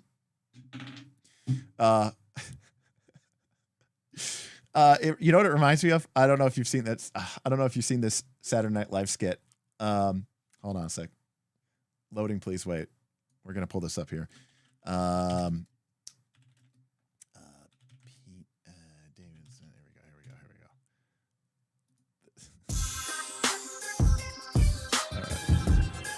What the hell is that? What's up? All right, I gotta find it here. Here we go. All right. This is Pete Davidson's character is my character. Well, mix of my character and Timothy Chalamet's character. Okay.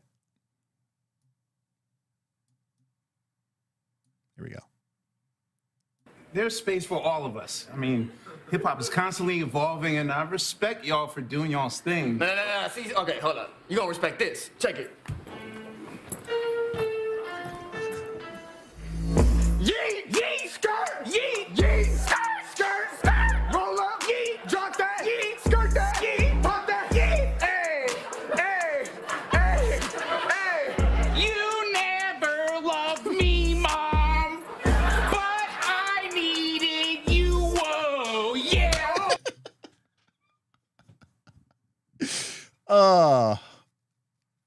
Literally starts with check it.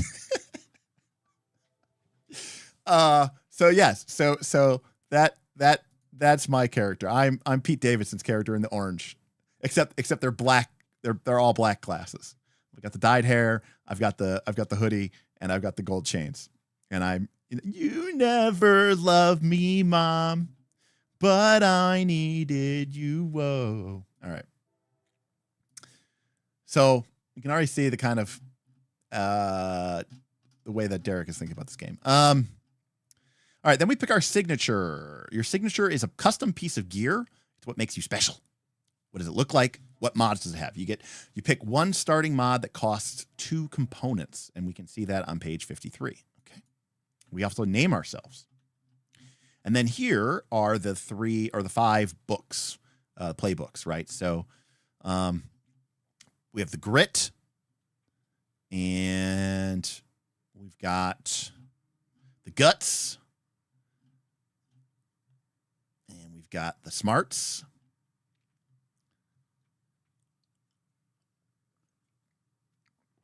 and we've got the attitude.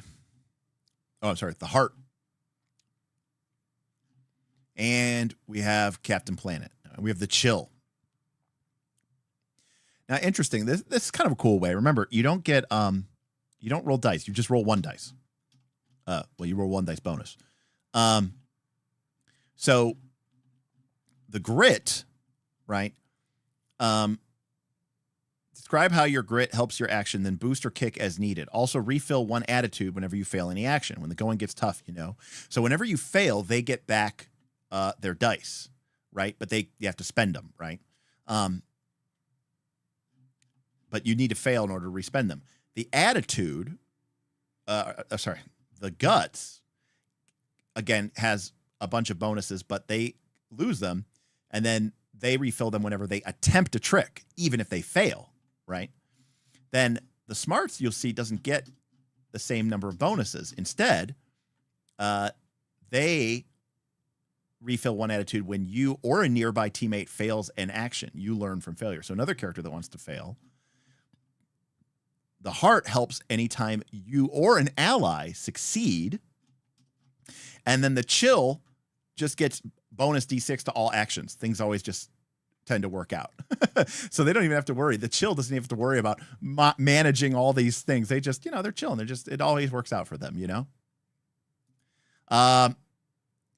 Good evening, y'all. Logged into the previous video playing. Gonna be a good night. Cheers. Welcome, Paladin Actual. So yeah. And by the way, each book, not only does all the classes have an arc, but each book has its own arc that you can sort of, pay or grow or buy off. So in order to make it through an arc, you have to have trouble and you have to have style. So getting trouble is a good thing because it allows you to, tell these cool narrative stories and narrative moments. So your signature is your gear. There's one device that you love the most. It's their go-to setup. It's what makes you special, and it's your primary method of solving problems. Your signature function simply describes what it enables you to do. Often this will require an action roll, but not always. Each signature has a list of look options. Use those in combinations with this table and your own imagination to describe your device. Is your gravity blaster a chunky plastic cannon, a glitchy 3D printed power pack, or a sleek metallic org? Did you make it yourself, or was it a birthday present from your rich uncle? Did you put stickers over it? If so, what kind? There's a stickers table on page 71, by the way, if you need ideas. So this is my signature nega friction sword. Check out this glow in the dark cord wrap.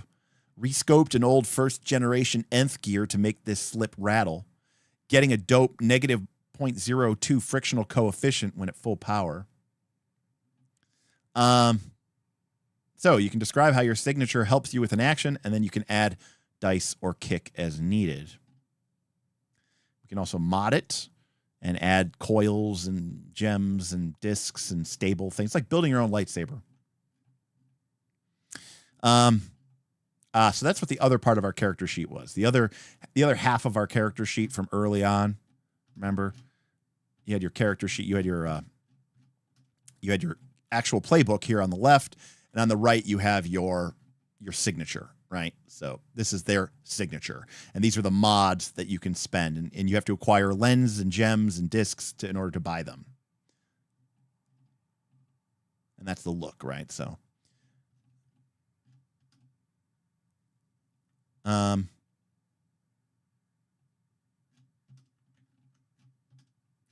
Derek says to take a deep look at some of the signatures. Okay, let's take a look at the Gravity Blaster. Oh, gravity thinks it's so tough, but even an entire planet's worth can't beat the static field generated by a balloon rubbed on your little sister's head. Again, that style. But you got to love an underdog, and with enough concentrators, exciters, and dilators, you can still get this one to bark. Function: roll to damage things at a distance with a blast of crushing force, or pummel stuff with non-lethal grav torrents. So that's what this thing lets you do, right? Just throw out gravity waves. Could be a gauntlet, a glove, a carbine, a pistol, cannon, visor, an orb, a wand. And then as we acquire this, doodads, these components, we can add different mods to the Gravity Blaster. So we could add an endurance engine. Roll to coarsely lift, push, or pull things at a difference with the accuracy and power of a tractor. So we get like a really crude but powerful form of telekinesis with our Gravity Blaster. Agility pin. Roll to manipulate things at distance with the accuracy and power of 2 human hands. So not as powerful, but much more accurate. An impulse rig added. Roll to launch yourself high in the air. Use your beam like a grappling hook, or give yourself a burst of speed, right? To do some cool Jedi shit.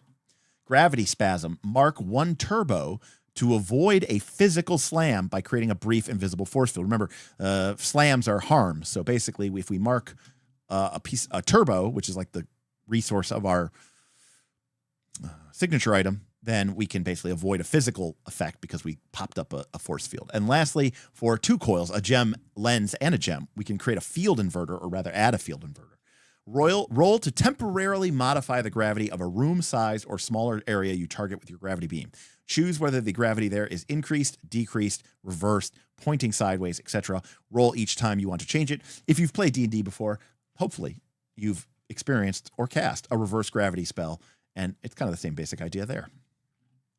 We also have a reality cannon. We can shift colors, texture, volume, odor, temperature. So it's, you know, it's kind of like the reality gem from the Infinity Gauntlet, right?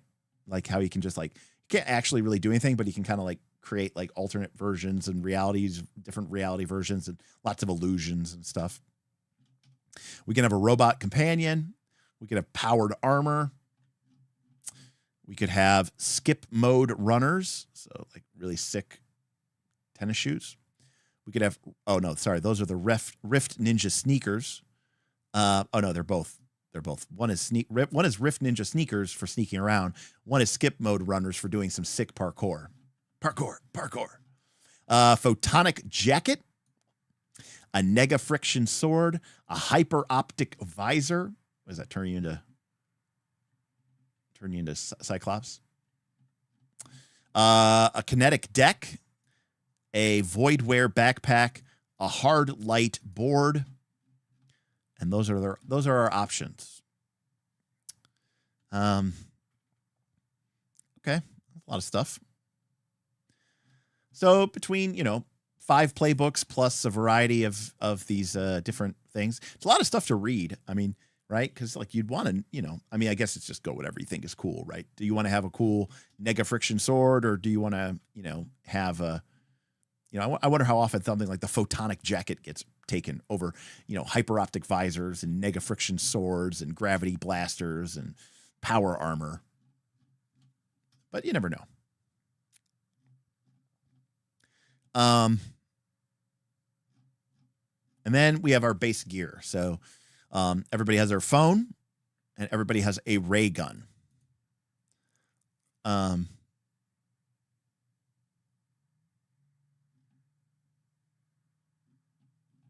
then everybody has a board. And you know what this reminds me of? Remember, like, what were we playing?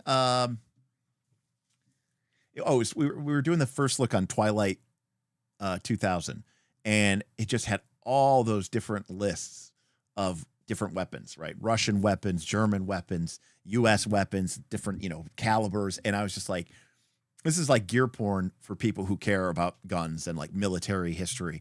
And like the fact that you just have all these different types of boards that just literally could mean less to me. Like I could care less, it's just like, do I have a skateboard?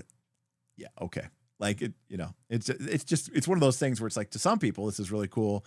Yeah. I'd roll this and be like, I hope I get a bike. At least I know how to ride one of those. Hey, I got a 61. That's a bike. All right.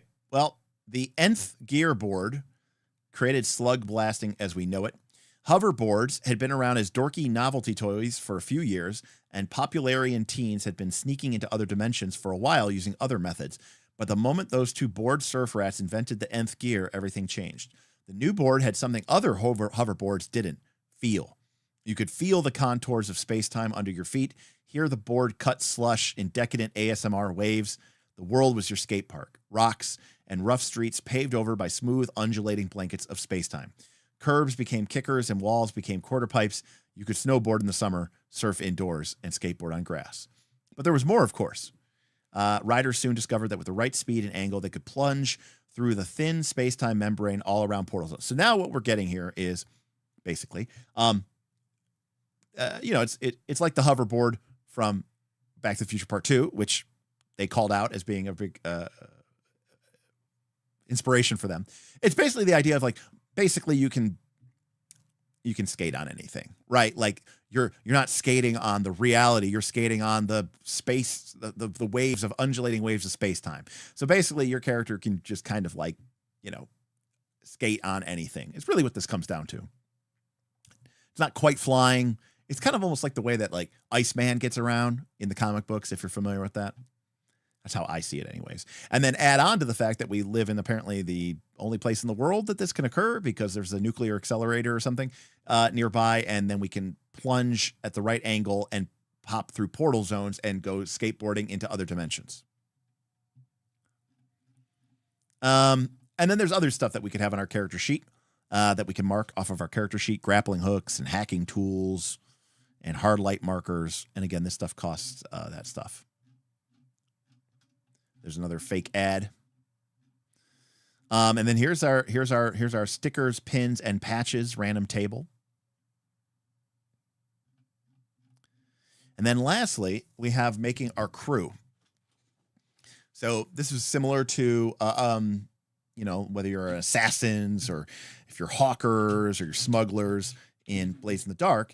So they call it here, you have your brand, whether it's how you consciously present yourself or how people think of you. Pick two. The guts has final say. I kind of like this. You can wait until after your first run, and you also get a chance to rebrand when you become up and comer. So basically, you basically pick the two things. Like in Blades in the Dark, your crew kind of decides where you get bonus experience points, amongst other things. And so this kind of basically tells you what do you get crew style from doing. So if you pick, you know, punks and partiers, you get +3 crew style anytime you do a run, aka a mission, where you leave your mark or make a statement. You also get +3 crew styles after runs where you throw a party or have a good time. So hey, do both, get +6. So punk and partiers, but you could also be underdogs and weirdos, right? Or you could be hackers and couriers. Hype. So hype is kind of like gambits, if you're familiar with that from Scum and Villainy. So gambits are a resource that the party has, that the crew has, the ship has in Scum and Villainy that you can spend for bonus D6s. So instead of calling it gambits, here it is called hype. What's our hangout? Like, where do we hang out? And then our crew gets a starting perk. And then just like in Blades in the Dark, right, there's different factions. And we start with a faction that we're kind of having some trouble with. The Grit gets to pick a faction that we've already established a trusting relationship with. The Guts pick somebody we've really pissed off, and they get to pick -1 or -2. The Smarts gets to pick someone that you like. The Heart gets to pick +1 or -1, et cetera, et cetera. So you're basically starting off. This is the classic Blades in the Dark sandbox creation. I actually kind of like this way better. It gives the players more input on it, and I do like that. And obviously there's more reading. You have to read the list, but it just sets the tone because immediately there's going to be 2 or 3 factions that you have a good relationship with, and they might want things that'll put you into conflict with other stuff. And then there's 2 or 3 factions that, you know, you've run afoul of, and maybe they dislike you, or maybe they really dislike you. And that's going to create drama because you may want to do things to them and they may want to do things to you. Each of you draws a one-way portal between 2 worlds to smart draw. Okay, so we also draw a map. The multiverse is a tapestry of worlds connected by a maze of portals. Seen secrets exchanged by word of mouth and posted in online forums like cheat codes. You've pooled your knowledge to sketch out some starting routes. Each of you draws a one-way portal between 2 neighboring worlds. The smart draws 2. I suggest making sure you have a route back home. Okay, so that's kind of cool that you're kind of world building, but like the choice of class that you have or playbook decides how much maps you have. Do you have an example of this? We can name our crew, literal random numbers. Let's do this, huh? All right, here we go. Roll 2. It's a D66. Yeah, it's a D66. All right, I got 26. So includes suffix, 5 house, portal girls. Well, that's not cool. All right, suffix. Here we go. Okay, so we're going to be, I'll roll a color, 62. So we're the, I'll go 63. We are the Rainbow. We're the Rainbow Collective. That's the name of our, that's the name of our crew. We're the Rainbow Collective. All right. Fame. Okay, so fame is like your tier from Blades in the Dark.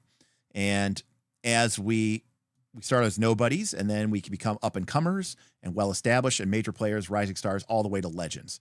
So it's very much just like tier, except, you know, there's you can spend crew style to get these different upgrades at different, levels. So, if we, once we become up and comers, we can pick up protective fans for 5 style, loyal clapback artists and lookouts re-roll challenges. So if we, those challenge rolls that we roll to see if something bad happens to us, well, if we have protective fans, we get to re-roll that. So it's like upgrades that you make for your whole party. The party element here, I actually really like this system. I think this is kind of cool. I like that there's like a tiering to it, and you get different and more powerful perks as you get higher tier. Blades in the Dark doesn't really have that. It has crew abilities, but they're just all available at all times. So I actually do like that system a bit. And it's cool to have as a group that it does feel tier is a bit misunderstood in Blades in the Dark. So I like that a little bit better. So then there's the world, and they've got a bunch of lots of writing here about the multiverse and discovering portals. And remember, you're going to start you start with a map, right? And you kind of just draw the different zones between it. And you start by drawing portals, right? The players draw portals between the different worlds that they've found entrances to. They read about it on an internet forum. But then as you play the game, you can also use your style to find, so for 2 style, you can find a new portal. Pick a world A that portals another world B and roll D6 to find out what you know about it. So this is so like, for example, if we spend 2 style, we just found a portal between, let's say, because like we can already get to Thenis Spar, but right now we can't get to the Golden Jungle. So we spend 2 style, we find a 2-way portal to the Golden Jungle. Sweet, because I roll 6, but it's only open sporadically, right? So we have to pick a timing, and if we go through it, there's no guarantee that it'll be open on when we go back, right? So that's kind of like a cool, almost like kind of has like a feeling of Sliders. If you've ever seen the show Sliders, which was cool, I liked it as a TV show in the 90s. Except, it's just different crazy ass worlds. Some of which are probably bonkers, and other ones are maybe, you can see here, like Vastiche, greenish clouds, pale yellow sky, jagged chemical eras. Thenis Spar is a exotic utopian city. It's kind of got shades of Planescape here. If you've ever played Planescape, you're based in Sigil, but then you go on all these crazy plane hopping adventures because Sigil's the city of doors. It's literally connected to everywhere. And the idea is that every portal with the right key, even a doorway in a back alley with the right key in Planescape, could be a portal to another dimension or to another plane of existence or to another location. And so it's very similar in that way to the feeling of Planescape. And if you're thinking, this feels really weird and strange. Yeah, Planescape felt really weird and strange, which is part of its allure. Derek says I should take a look at Peelback. Is that a thing here? Oh, here we go. Peelback. Just as space-time tends to sew itself out, the cosmic immune systems of these other worlds tends to spit out foreign objects. If you go too far or stay out too long, you're eventually forced back to your home world through a traumatic process called peeling back. On the one hand, this means it's very unlikely that you'll ever be stuck anywhere forever. On the other hand, peeling back is so unbearably intense that many teenagers hang up their boards after experiencing it. Without special equipment, adults rarely survive at all. Much is still unknown about Peelback. Why does stress seem to trigger it? Why does it only seem to affect life and not that keychain? Why did Nicole's brother get flung into the astral plane for 3 weeks and he can read minds now? So basically it's the, just in case, pressure relief valve. If something gets really fucked up, there's always a way to get back, but then you just really, tear them up. And by the way, just like in Planescape, people always talk about this all the time, but like Planescape had this whole thing they called the cant, which was like the slang that was used in Sigil, right? Which they called the cage. And so like the idea is that like when you play, it's like you call someone a Burk, it means they're like an idiot, a fool. You could call somebody like a brain box is like, their head, their brain. The cage is what they call, you know, the sigil, the titty, the city. And, you know, they're just pike off, pike at Burke, cutter. You know, there's just all these different crazy slang terminology. My daughter feels worlds away. 1 in 3 kids are exposed to at least one portal by the age of 15. Know the signs, stay involved, and talk to your child about slug blasting today. A message from Doorways. Remember we saw an advert from Doorways up ahead? You know, it's very clearly like making fun of like the, you know, the advertisements talking about, you know, drugs and, you know, the Dare commercials and, you know, this is your brain on drugs. The egg commercial that so many of us grew up with. At least I did. And then we got a bunch of stuff here about all sorts of different worlds. And again, this is actually pretty good stuff. I mean, for sandboxing, I mean, obviously the group, like, I don't know how much the group is supposed to read, but like, remember your campaign's only 5 to 10 sessions long. You've got a quick description, a couple paragraphs. You've got a bunch, remember, you got a bunch of problems. Remember, the idea is that the GM is going to present problems that you have to go through. There's some key locations that you really want to maybe, you know, call out or hype up that kind of define the plane or the world. There's some checkpoints just to, you know, give the place some feeling and some character. And so, like, you know, this little 1-page thing is probably all you really need in a low prep, no prep situation to quickly come up with a awesome slug blasting adventure to Empyrean. So yeah. And if that's not enough, just here's a random make a world chart. A lot of fun D66 charts in the book. I gotta love that. You know, here we go. How's that here? Let's see here. All right. So we've got okay. So it's an urban landscape. Okay. But I rolled movie studio. So I'm imagining like an abandoned movie studio world, right? Where like, it was like the Truman Show, but like the whole world or something. But the twist is that, it's our world, but if we'd made different choices. So you know what? It's like a movie world of us, but if we were not slug blasters or something. I don't know. You know, I don't know. I'm just spitballing here. Anyways, it's weird, wild, crazy shit. It looks like here are some probably from the Kickstarter, some bonus worlds from people. They probably got to design some bonus worlds in the Kickstarter, kind of like Battles of Bestiary did this for their Indigo Isles. And then why not? Here's some monsters that you can attack. Because remember, monsters don't really have stats in this. Everything is just a challenge. Maybe you make one check. Maybe it's a clock and you have to tick it 4 times or 6 times. And we've got a great make a monster random encounter, a random chart here. And then here is our factions. And just like in Blades in the Dark, we've got a bunch of different factions. We tell us who's in it, what do they have, what do they like, what do they dislike, and you know what's their situation. I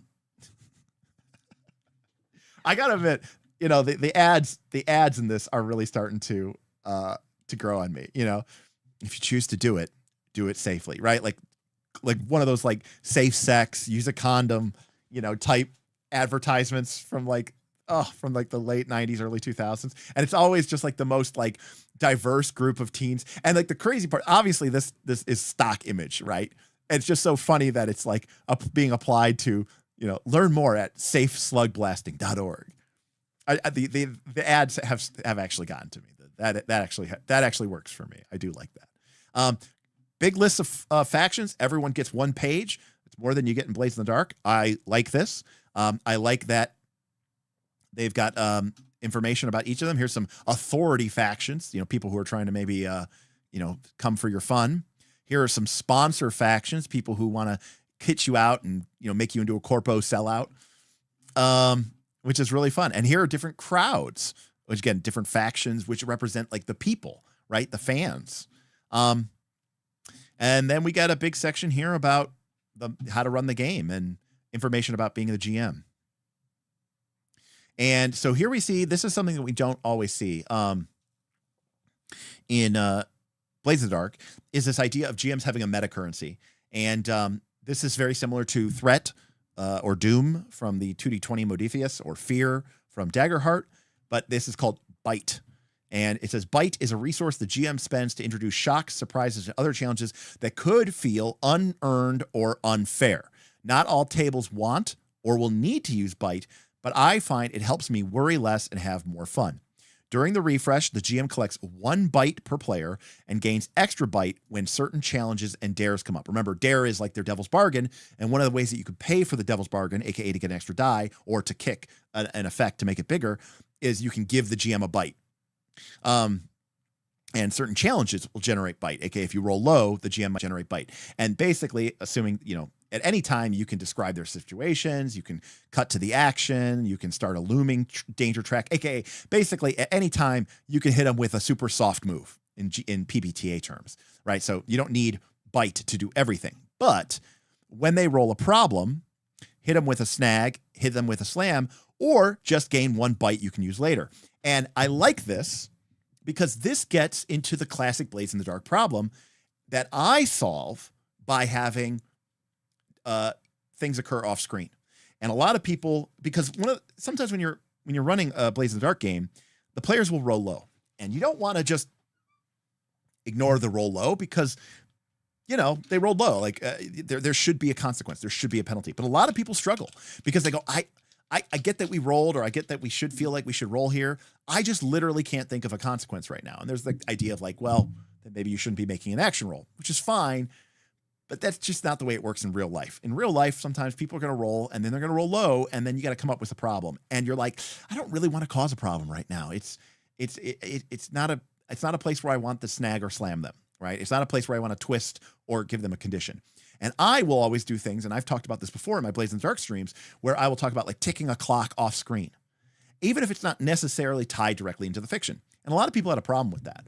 A lot of people thought it was brilliant and said it made the game a lot easier to them, because then when you're in that situation where you don't know what to do, you can just kind of save it, bank it for later. This is literally doing that in the form of this narrative meta currency, this GM meta currency called Bite.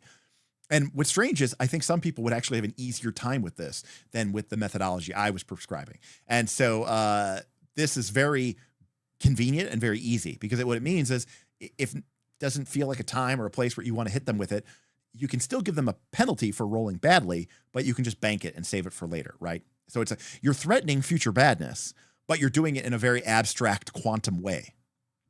Now, what can we spend Bite to? We can introduce a surprise problem. We can cut to the action with the characters in over their heads, or we can suddenly advance a threat and its associated danger track. We can spend 2 Bite to force an immediate disaster roll, or introduce a random challenge to the crew. Okay, so it's a little bit random. When we spend 2 Bite, we don't really get to pick it, but so it's exciting for us. It's potentially, exciting. Again, it's fun for us, and I like that. I like this system. I actually think that this is really cool. We have 5 main things that we have to do as a GM. We have to set up, do session 0, start the game, prep for our first run. We have to do jump cuts. With 2 is we have to pace. We have to do jump cuts, surprise, group rolls, progress, and danger tracks, clocks, which are great. By the way, I love clocks as progress and danger. I talk about this all the time. I like clocks that you want to fill up. And maybe as a GM, there's other factions that are trying to keep them from filling up. So there's clocks that you want. I want this thing to happen. And then there are also clocks that you don't want to fill up, right? I love the idea of that. Tone, set the correct tone and guard it with your life. Very important. John Harper talks about this all the time in Blades in the Dark. How you determine effects and how you determine consequences will set the tone for your game. And in Blades in the Dark, it's very easy to make your game feel super gritty and super realistic by setting the tone and using effects and position and consequences to be very gritty. Or you can make it more superhero by, making resistance rolls able to have people survive, obviously lethal things by being awesome and diving off of the building and avoiding the wound entirely. Decisions: saying yes, saying no, judging effectiveness and player versus player situation, and then danger, the most important of all. You have to set the obstacles in front of the party, and then you have to decide what snags, slams, and disasters will happen when they inevitably roll not the best. And we have a super chat coming in from our friend Tundalus. Hey, what's up, Tun? Hey, Derek, not related, fine. But thank you for all the great Torchbearer covers recently. Conflict was always the tough nut to crack for me. Appreciate your explanation. Well, thank you, Tundalus. And Tundalus, I don't know if you saw at the beginning of the stream, but on our most recent Torchbearer stream from last Saturday, where I sat down and read through the Scholar's Guide, we got a comment from the author of Torchbearer, from Thor. And Thor said, thumbs up. I thought this was a great stream, and I really appreciated the way that you talked about the game and kind of seemed to really understand kind of what we were going for. So, and I have it on good faith because I can see it on my screen. He subscribed to the channel. Welcome, Thor. So yeah, I really like this GM section. I like this bite. And then there, stuff here about, your first options and runs and what do your tracks look like? They could be clocks. It could be a word that you're spelling out. Could be stacks of poker chips. I've used that before. So good stuff. Well, okay. He didn't cameoed. He just left a comment on the video. So, and here's information about Konzo or tone. Like you can make it Gonzo. You can try to keep it grounded. You could discourage murder. You could not let them die because they're kids. And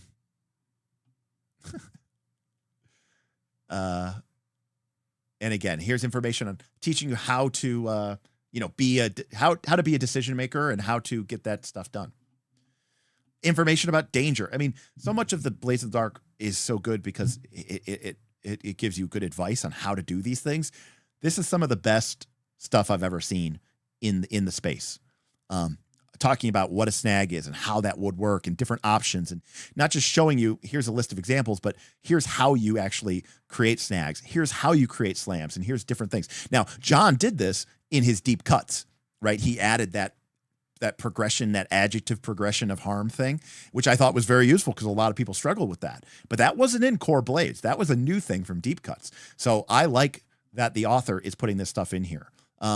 For the worst problems, the disasters, ideas for disasters, how to set scenes, what kind of problems. And, you can see the heist DNA here. Maybe the core problem that you're trying to do here is explore something or infiltrate something and sneak in, or it's a chase and you're trying to get away from something, or it's a fight. And so, each one has a D6 random roll along with 5 or 6 bullet points that help you run a fight or help you run a chase. All right. And that's great stuff.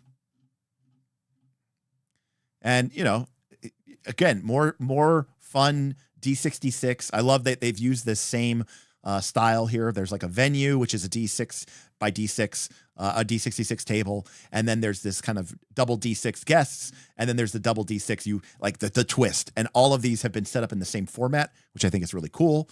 And, make it a party. This is like one of my go-tos. Obviously, this is a problem, but like whenever I played Monster Hearts, like I always include, right, like the party, the house party that, someone's parents are out of town and they're having a big party. Are you going? Are you going to be there?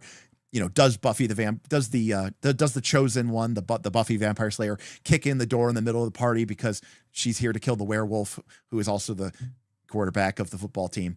But everybody thinks that she's just super jealous because they think she gave her chlamydia. Anyways, that happened in one of my Monster Heart games. And then here's a demo of the GM, kind of like from the GM's point of view. So now it's continuing a previous demo, but it's giving us a little bit more perspective on the GM.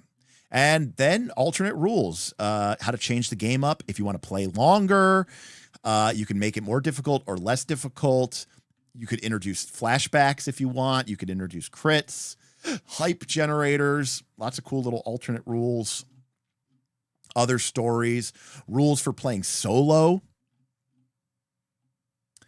And a special book for the loner if you're playing solo.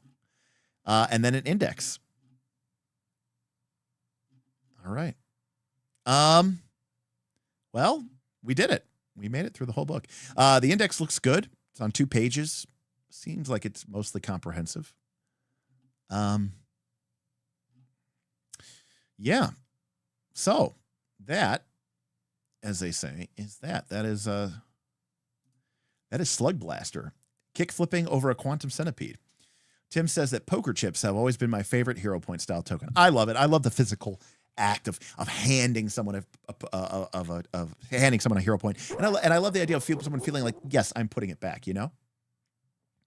Pathfinder PhD. This seems like a very niche game. It's interesting, but I expect that it wasn't made for someone like me. And it, I do feel like the mechanics here are actually pretty good. Like they're actually pretty solid.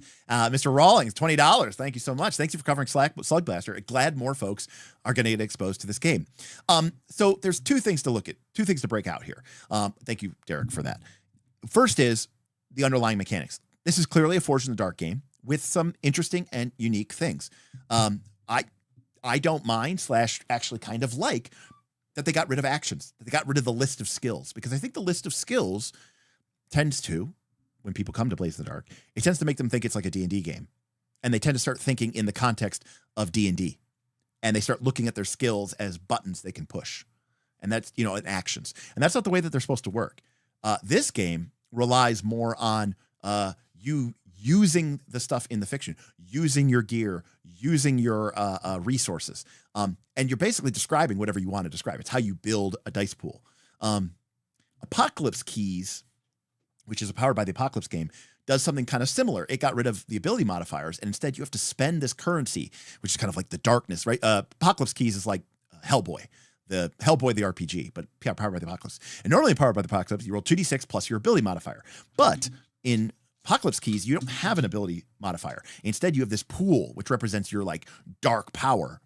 And you can spend that dark power to add +1, +2, +3, +4 to a roll, right? So it's really powerful and very flexible. But then you have to rebuild that dark power. And, it's this kind of balance between your character trying to do the right thing, but but they're a prince of hell, or they're, they are the portal into which an extra dimensional evil will pour into this world, or, they are the last remaining scion of a race destined to kill everybody or something. Anyways, so it becomes more of an interesting experience. And so this game, by getting rid of actions, I think really focuses on that, which is really cool. Second, I really like the bite mechanic. I like the idea of, so in Blaze in the Dark, you have coin and rep, and you have stress, but I like that the way that they tied stress into the downtime arcs by making it trouble, and you have to buy these bad things off, but it does something narratively in the game. I think that's very clever. I think it's very cool. It does feel very prescriptive. Here's your arc and you're going on it. And I'm going on that same arc. And obviously there's plenty of questions it asks, and it's really more of a role-playing emphasis, impetus. But I did like that system. I thought that system was really clever. A lot of customization if you're into that thing for your skateboard and your ray gun, and you get to kind of customize your character's one really cool ultimate item, your signature item, which kind of makes everybody stand out. So between your playbook and your signature item, I really do think like you can have a cool feeling for your character mechanically. So that's the mechanics. I think they're good, and I like the take on it. And there's some really interesting stuff here. From a general presentation perspective, I think this gives a lot of great advice about how to play the game and how to GM. I think it provides a ton of useful tables, random tables, oracle tables, random generators that are just for funsies, like sticker generator, but also very useful, page layouts. Here's one page on this plane. Here's one page on this plane. Very easy. Here's one page on this faction. Here's one page on this faction. Very easy to use, very quickly flippable, referenceable, which is great for a sandbox type game that you want to play low or no prep. And that brings us to the biggest thing, which is the theme.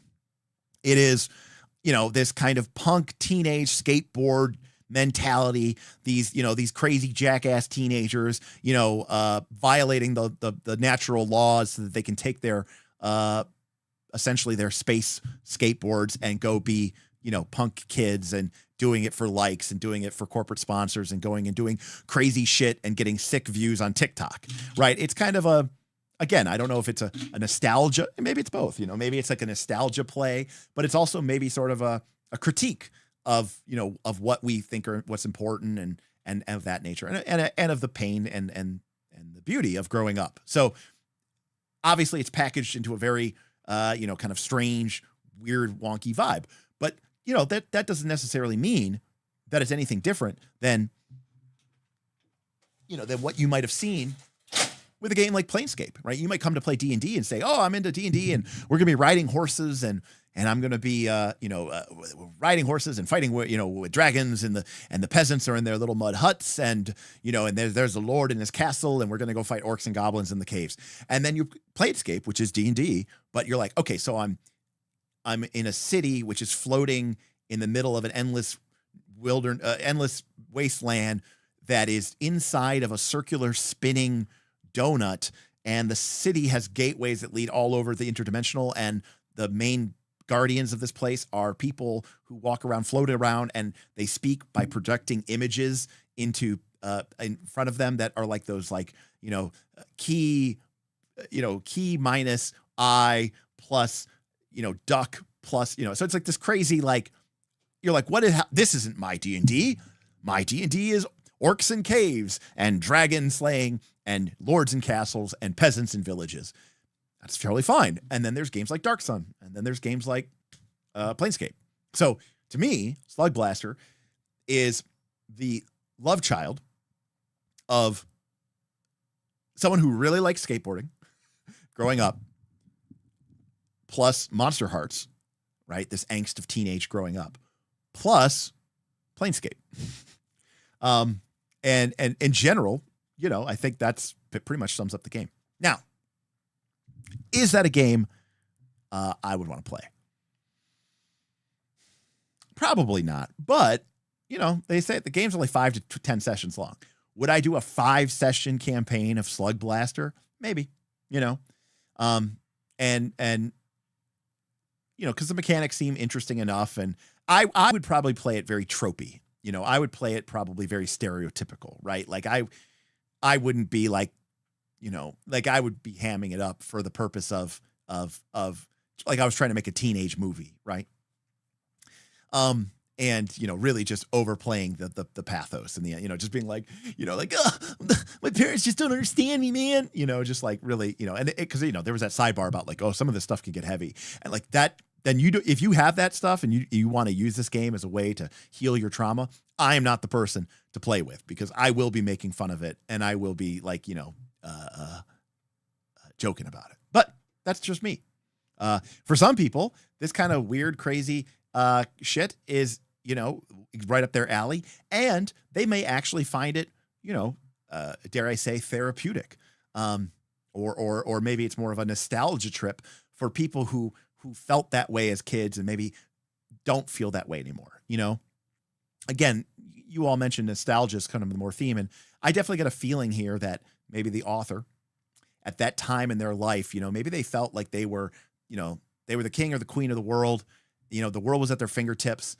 They could do anything. They were awesome, and they were rad, and they were skateboarding, and they had the best friends, and they were just doing the coolest stuff ever. And then they're like, now they look at their, normal ass life and their kids and their wife and their husband and their kids and their, their corporate job. And they go, man, what happened to me? Like, where did it all go wrong? So I think there's kind of that feel to the play. I enjoy some of the satire. I mean, like I said, the fake advertisements did grow on me. I think you really have to be of a certain generation. I could be wrong here, but I think if you were a teenager in the 90s, I feel like this game is mostly aimed at you. Maybe a teenager like the late 80s, maybe the early 2000s. There's definitely elements here of like Vine and stuff like that. But I think like maybe 95 to 05 is kind of like, if that was when you were a teenager, that would be like prime era. Like, I was a teenager right up until like, I graduated high school in 2000. So I missed social media. Like MySpace didn't come out until after I was out of high school. Vine certainly didn't come out until I was, already well established as an adult. Cell phones weren't really a thing until I was like almost out of college. So, my teen experience is a little bit more analog and less digital, but I think somewhere in that 95 to 05 range is kind of this game's sweet spot in terms of the people it's really if you were a teen. But yeah, I would be incapable of taking this game seriously, and that's okay. That's like one of the tonal options. But that's when it talks about tone. The thing is, you just have to make sure that everybody's on the same page. If you have somebody who's really trying to take this game seriously, then yeah, and you're the one not taking it seriously, then suddenly you become the jerk, right? And you don't want to be the jerk. So, and Derek Rawlings, who obviously supports the game, says, I don't think I'd ever want to play it seriously. It is a lark. And yeah, you know, ham it up. And the game itself, you know, it even used the term, drive it like you stole it, you know, like, I mean, it was, again, I mean, as I pointed out before, this is who I imagine my character would be, right? would be Pete Davidson's character, doing his rap, you know. So that's me. Skirt, roll up, yeet, drop that, yeet, skirt that, yeet, pop that, yeet, hey, hey, hey, hey. You never loved me, Mom, but I needed you, whoa, yeah. And then I totally see them also getting slapped by Questlove. So anyways, that's who I envision my character being. And I would be playing for laughs, and I would be playing for the tropes, and embracing the utter ridiculousness of the entire premise, which is, again, teenagers rebelling on. There's like multiple layers of ridiculousness, by the way. They randomly have tech that allows them to basically hoverboard, skateboard on anything. Then they also have ray guns, and then they also have like nanotech swords, but then they also live in a place where they can slip between the thin fabric of worlds. So there's a lot of premises that this thing is built on, right? Like it starts to feel a little bit like a Jenga tower, right? Because you're asking a lot of people. You're like, okay, you're a teenager, and the veil between worlds is very thin here, and it's like Stranger Things, and someone thinks, oh, Stranger Things. Oh, that's very serious. You're like, yes, it's like Stranger Things. And it's like, but imagine if there were other worlds than the Upside Down. There was also a world that was a gigantic mall, and there was a world that was a gigantic hot dog stand. And you're like, oh, wait, okay, what? And you're like, and we're riding our bikes. Right, except our bikes have hover wheels, and we can glide on the interdimensional currents while you whip out your nanotech laser sword and then go to the Upside Down. And you're like, oh, so this isn't like the Stranger Things at all. And Mark T, thank you, buddy. Thank you. That is, you get a strong, my friend. Strong. Mark, you get a full Horizon Thunder Sphere. Horizon Thunder Sphere. Mark, that is awesome. It isn't for me.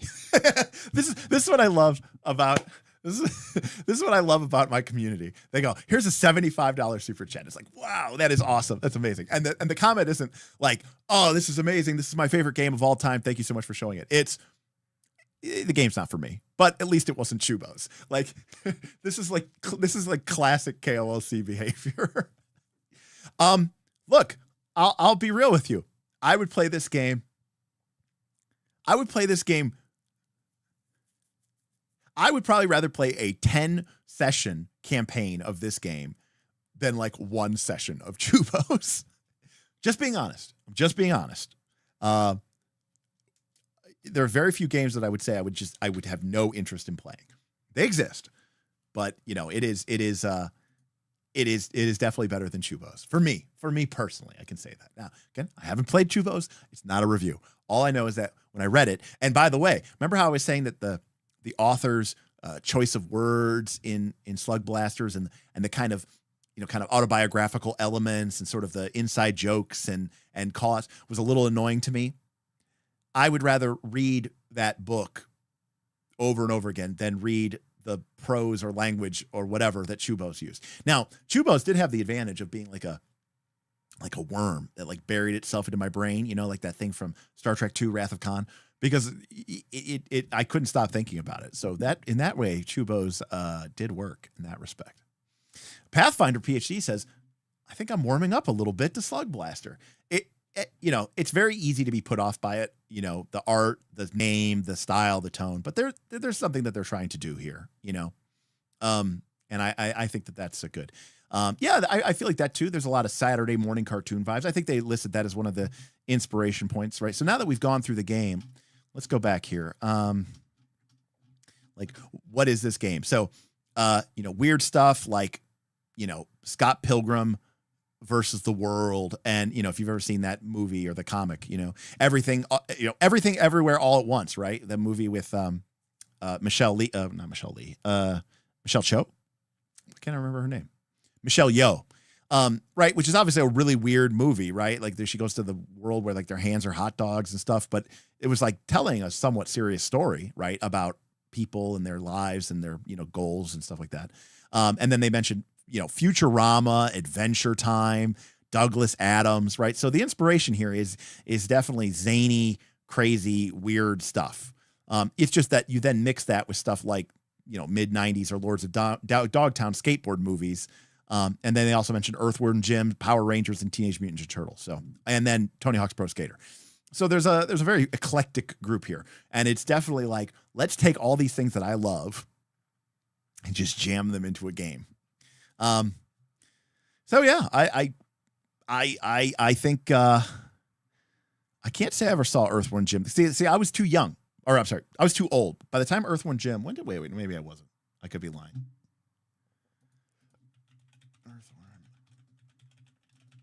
Earthworm Jim cartoon show. So Earthworm Jim cartoon show came out in 1995, and it was for 2 sessions. So I was already like 14. So I think I was like a little. I mean, I was I was a year away from getting my temporary license. I don't think I ever really saw Earthworm Jim. Like I think I was just like, no, I don't watch cartoons anymore. Kind of thing there. Adventure Time. I'm not really a fan of most modern cartoons in any stretch of the imagination, but I do love Douglas Adams. So I understand that Adventure Time is written very well, and that the author is like a huge the creator is a huge D&D nerd, but it never grabbed me. I never really liked it. But I love Hitchhiker's Guide to the Galaxy. So, but again, Hitchhiker's Guide to the Galaxy has that same kind of bizarre, strange weirdness, right? Like, if you remember the ship that replaces the Heart of Gold, which has the infinite improbability engine, right, is that other ship that uses a restaurant as its engine room because the math works differently in a restaurant because somehow the numbers never add up the same on the checks or something like that. It's just like it's too much. I am too old for it. I think there's something to be said about that. I think if you don't have that kind of longing for that time of being a punk, I think that the game's core appeal maybe misses you. See, for me, as an adult, as a middle-aged man, I don't want to go back and be a young punk kid who gets to, spray paint graffiti and look cool on Instagram. I don't care. I like that doesn't appeal to me. I want to go, save a town and fight dragons, right? Like that's far more appealing to me. I want to find out what my characters, will fight for. I want to find out what my character believes in. I'm not as interested in like getting to like relive that kind of, or maybe relive or get to experience a childhood I never had where I'm being, this kind of galactic punk. To be honest with you, I don't like punk in general, actually, now that I think about it. Like, I like, we talked about this before about how some of the modern day punk isn't really punk anymore. They've gotten rid of sort of the political implications of it. And it's more of an aesthetic, but like cyberpunk never occurred to me. The thing about Vampire Masquerade, the game, there was a strong punk element to it and a punk aesthetic. I mean, some of the one clan in particular, is it the Malkavians, right? They're literally like anarchist, classic punk type people. But there was a punk element to World of Darkness that I never really liked. This is, anti-established. Oh, Bruja. Thank you. Sorry. Malkavians were the crazy people, right? But Bruja is the one I was actually thinking of. Bruja. But yeah, I never really got into. So I don't like cyberpunk. I don't like punk. I don't like that kind of stuff. But yeah, so punk is not my thing, and it's never really been my thing. Yeah, I don't like Shadowrun for that reason either. Punk is a big turnoff for me. It's a big turnoff for me too. I just don't. I don't like that that antisocial. I'm not necessarily like pro authority, but I just don't like antisocial behavior. Like, I'm the type of person that, like, if I see somebody else litter, I go and pick it up and put it in the garbage. Like, I'm just like I think that everyone working together can create a better society, you know? So, you know, I just try to do, you know, the right thing. And that I don't necessarily mean I expect everybody else to do the right thing, but I try to do the right thing. So, Pan-Galactic Gargle Blaster, make it a drinking game. What is it? It's described as having a brick smashed through your head with a slice of lemon wrapped around it or something. Let's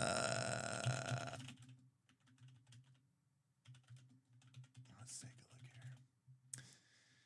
here. Its effects are similar to having your brain smashed out by a thin slice of lemon wrapped around a rather large gold brick. All right, I was close. I had to look it up. Dan says, I've always found anarchy and anarchists stupid. They are philosophies that feel short-sighted. And generally speaking, I agree. Again, I'm not necessarily pro-establishment. I think the establishment and the powers that be do have significant problems. And I do think that this society that we are in is facing numerous challenges. But I don't think that the answer is, you know, I think governments can be a very good thing. And I think that, you know, all of us is stronger than any one of us, you know, that the sum is greater than the parts. So, you know, I'm definitely not a punk. Self-reliance is great. You know, self-importance is great. And that's totally awesome. But I also believe in community, and I believe that, you know, we should take care of one another and blah, blah, blah, blah, blah. Let's see. Ilya says, Vampire the Masquerade's charm was never in the punk aesthetic for me, more the gothic aesthetic. Fair enough. And to be fair, right, it was gothic punk, is I think, right? Is what they called it. Wasn't that, maybe that was the term? Was it? Yeah, it was gothic punk. Punk is a lot of things, both challenging authority and seeking anarchy / the removal of authority, right? But in all those things, generally speaking, and like I'm very much, you know, for me, it's like I want to remove the authority from within the system. I want to do it by voting, and I want to do it by grassroots fundraising, and I want to do it by, you know, politics at the local level and the state level. And you know, for me, I want to change the system within the system, right? So that's kind of generally where I am. I'm never just like, you know, burn it all down, it needs to be destroyed. I don't know, maybe that makes me a coward, but I just think that the alternative is too painful to bear. Anyways, Gothic punk is literally on the back of a few World of Darkness books. Oh, that was definitely their vibe. All right, fair enough. So no punk, less punk, more goth. Got it. Cool. Well, it's turned out to be a nice little stream here. You know, I don't know if this one's going to win any awards of all-time highest view streams, but you know what? It doesn't matter. You know why it doesn't matter? I'll tell you why it doesn't matter. I will tell you why it does not matter. The reason it does not matter is because of you guys. The tips and sponsorship that I got just on this stream, okay, which Mark obviously had a very generous $75 super chat, and Mr. Rawlings had a very generous $20 super chat. We also had tips from Mike and Tundalus. Let's call it $100. To get $100 from YouTube, like if you're just, you know, doing one of your YouTube things, you get about $4 for 1,000 views, right? So, you know, you would need to get if you wanted to make $100, you would need to get like 25,000 views, which is a lot for an RPG stream. I mean, don't get me wrong, some people out there can get 25K. But see, I don't have to get 20. I can go get 3K views. I can get 2K views and make, you know, $6. But, you know, because I have the support of my patrons and I have the support of these incredible people who come out and support these streams, it means I can make content like this and not chase the views and not do the clickbait and not do the, you know, the crazy stuff that, you know, a lot of other people, I think, quite frankly, are forced to do, because if they want to be successful as a YouTuber, they have to make videos that are going to get them, you know, 30, 40, 50,000 views, because it's the only way that they can even hope to stay afloat, and they might only be making one video a week. So they've got 10 minutes, or 12 minutes of content a week, and they need to do that, and they have to make all their money off of those 4 things, their 4 videos a month.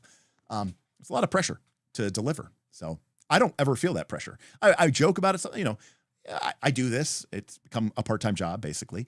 But I never, and while I think it's more interesting for me from an academic perspective and a general desire to excel and try to do better, but generally speaking, I don't feel any sort of pressure to, I have to perform, I have to do something popular, Anyways.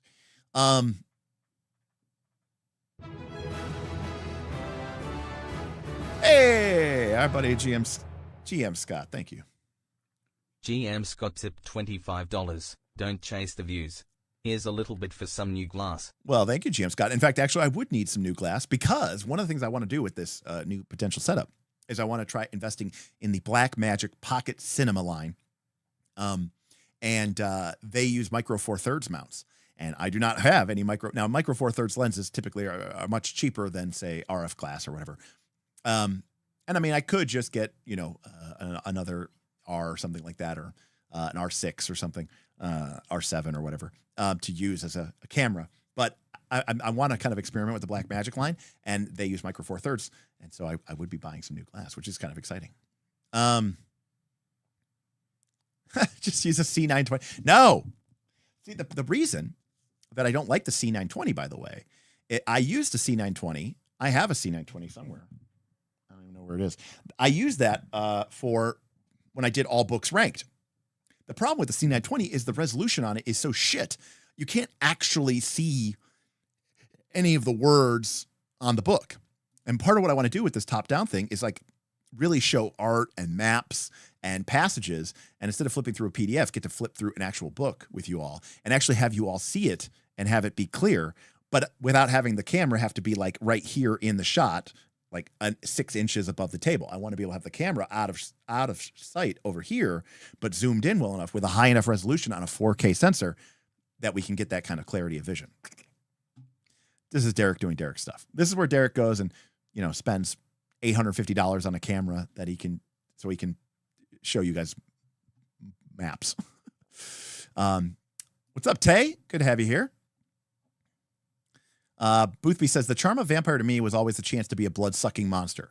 But any game I was in was a punk emo game. So you just wanted to go around ripping people's heads off and drinking their blood and being like, look at me. I have so much potence and celerity. Potence and celerity. I don't know much about Vampire the Masquerade. But all I do know is that whenever anybody that I knew that played Vampire the Masquerade, and to be clear, all my friends were not goth or punk. They were very much D&D, children. They were 14, 15, 16. Every vampire just had like 3 dots of potency and 5 dots of celerity or something crazy like that. I could be completely off with my terminology here. All I know is that they all moved really fast and they were really strong. To the point where I don't know that, do I know any of the other, what are they called? Are they called talents? Are they called powers, talents? Do I know any of the other Vampire the Masquerade talents? Well, apparently there was one there. Fortitude. Okay, I did not know that one. But potence and celerity is the meta combat monkey build. Fair enough. Disciplines. Okay. Let's see how we can do here. Okay, there's a discipline. There's a discipline called Protean, right? Which is like the shape-shifting one, I think. Let's see. There's like the Auspex. Is that like the sensing one? Gee, I really don't remember. I'm 2 for 2. Okay. There's a thaumaturgy, because to be fair, the reason why, if I do know the disciplines, is not because of the game. It's because of Jihad, right? Which later became Vampire, the card game. And I did play Jihad when it came out, back when it was called Jihad. And there were cards in that set that, had disciplines. So like the one was called thaumaturgy. It was like sorcery, but I don't know if that's what it was called in the game. So thaumaturgy. But some sort of magic sorcery thing. There was one, I said Protean. I said potency. I did not know fortitude. I forgot about that one. Like telepathy, like mind control, domination, and I think that's one. Domination, maybe it's called something. Maybe it's called devastate. No, it's like dominate or something. Dominate. Damn it. Okay, I was close. And the last one I can remember, I have to think really hard about this because I remember the Nosferatu had this. It was like hide in plain sight, right? Like they could just like disappear. But I'm trying to remember really hard what it was called. It wasn't called concealment. It was called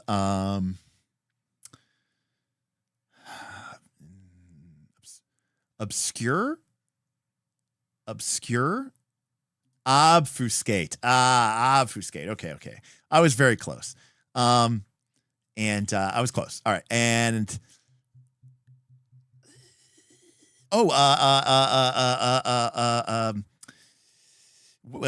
wolves and bats, animal power, animal control, animal stuff. Is that one? I remember I want to say like the gangrels had that. Oh, maybe that's just the changing in shape. Okay. Animalism. All right. Animalism. Okay. There you go. Okay. I said auspex. All right. I know there's like one more that I can really think of, and I cannot remember it. How many more are there? Let me start with that in chat. How many people? The one I'm missing is shared between Bruja and Torador. Presence. What is that? Is that like what is that like super charisma or something? Like vampiric. But isn't that what dominate is?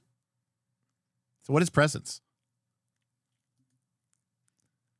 Oh, okay, being hot. All right, yeah, charm. Okay, all right. That was pretty good. All right, I'm just okay. I would only know the core disciplines. I would never know the other ones. GM Scott says, "Oh wow, Vampire the Masquerade Jihad CCG. The art for Kemeril Torator Justicar just popped into my brain when you said it. There is one card that I always think of when Wake with Evening's Freshness. It's the card that just always I can remember it. Like it was nobody's business. I just remember the image more than anything. Let me go here. Let me pull up the image here. Do we have one that's high size? Here we go. Is this it? All right, yeah, there we go. Open in new tab. All right, there we go. This is the card that I can remember the most from Vampire the Masquerade, Jihad, which is Wake with Evening's Freshness. And it's just like, this vampire like waking up and grabbing the steak and just about to go rip this person's off. But yeah. Very cool. But yeah, I never played it when it was called Vampire. I just knew it when it was called Vampire or Jihad. It was called Jihad. Was it called Jihad, the Eternal Struggle? Or was it called Vampire, the Eternal Struggle?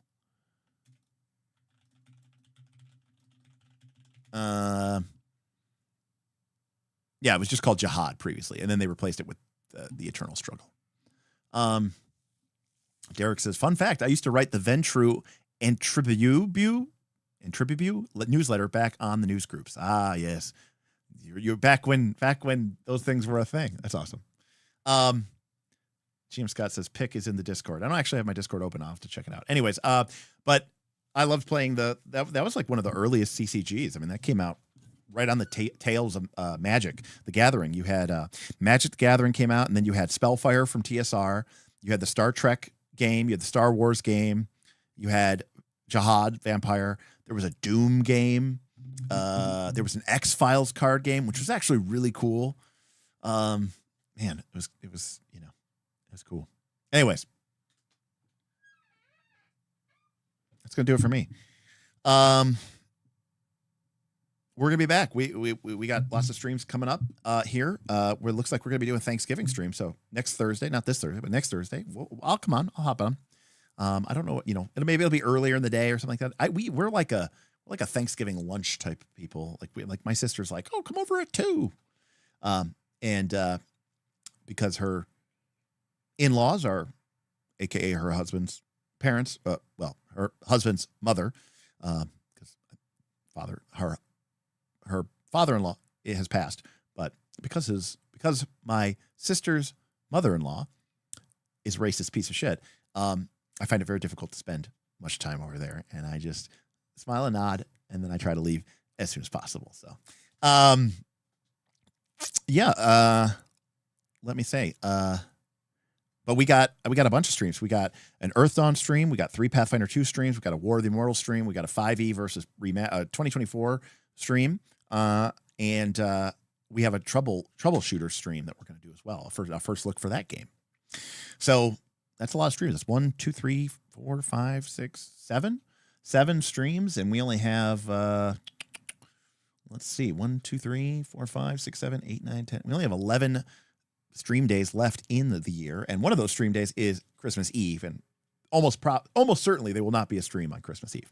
But I'm looking forward to it. I'm looking forward to finishing out the year strong. I'm looking forward to getting back to some Pathfinder 2nd Edition. But do not think for a moment that I am not still spending my time. Oh, that's lovely because it's green. That I am not spending my time thinking about Torchbearer, and I am imagining going on awesome adventures. I think it'll be awesome.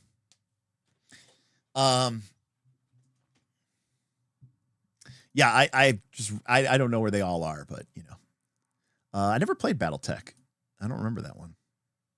Well, and of course L5R. Yeah, I never got into L5R, the original, the CCG, for which I am incredibly, incredibly sad. Incredibly sad. Tim says, "Hell yeah, brother." Everybody F in chat for Tim. He's going through it. He's going through it this week. We've all been going through it this year, but Tim's going through it for this week. So F's in chat for Tim.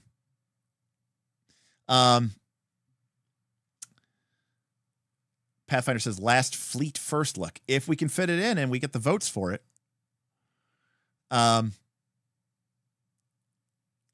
Tay says slightly off topic, but can't wait for you to get around to His Majesty the Worm. Similar to Torchbearer, but much better IMO. Tay, I would find that hard to believe, but I've heard some people talk about His Majesty the Worm. Is that the one with the tarot deck? Is that uses cards or something like that? A tarot deck? That does give it a very different feel already from Torchbearer, but maybe I'm thinking of a different game. Pathfinder PhD, it is a bit of modern meme lore. There's some video game. I think it's like a Call of Duty game. I don't play video games. I just know the meme where, you're at the beginning of the game, you're like at somebody's funeral in Arlington and a little prompt shows up on the screen. It says like, push F. It's like video games aren't video games anymore. They're just like interactive movies. And you have to push F to pay your respects to a casket. And you can't play the game until you do this. So it's just like, this thing. Yes, it uses a tarot. Right. The players, use the minor arcana and the GM uses the major arcana. Right? Is that right? That is cool. I don't know anything about the game. It could be nothing like Torchbearer, but as someone who used to have fun with tarot and play, do tarot readings and stuff like that just for the fun of it, I do love the idea of the tarot cards. And in fact, one time, Smith made a magic system just for my character that used tarot cards. It was pretty cool. Look at me. I knew that it was Call of Duty. I'm on fire today. I remembered most of the vampire disciplines, or at least the basic ass ones. And I knew that was from Call of Duty. Yes, that was Tim. That was 3 Point Smith. That is absolutely right. I forgot we called it that. That was called 3 Point Smith. That's right. Who was your character in that campaign, Tim? Truly, you have a dizzying intellect. Wait till I get started. Now, where was I? Yes. and everyone knows Australia, and everyone knows Australia is entirely peopled with criminals, and criminals are used to people not trusting them. So I can clearly not choose the wine in front of me. Holy shit, you weren't in it, but you knew the lore. That is even crazier. I wonder why you weren't in it, Tim. That might have been when you were on like when you moved to the West Side or something. Was that what happened? And you like didn't want to come out to Smith's or something? Like when you were living with Susan or something? Yeah, no, it was it was before Gwen. Gwen, when you were first dating Gwen, that's why you missed that's why you missed the Northern Reaches campaign, the 4E campaign. The one with the mega battles and stuff like that. With Ross played, and Smith and George and Rich and I don't remember who else played, but yeah, you were very sporadic and eventually basically dropped out of that one. But yeah, that sounds right. When you first moved out of Lakewood. Anyway, sorry everybody. Tim and I are just getting off topic here. Let's see here. I like it because it's got good GM rules and advice. The tarot stuff is cleverly done. You got it all right. Sweet. Yeah. That's the one, Tim. Right, where you could choose to be a hero, a leader, and everybody chose to be dynasty. Right, everyone wanted to have a Muso attack and just go kill everybody in mass combat. That is the one, Tim. That's awesome. A hand-drawn tarot deck. That's awesome. Is it like customized to you, or is it just like kind of generic tarot stuff?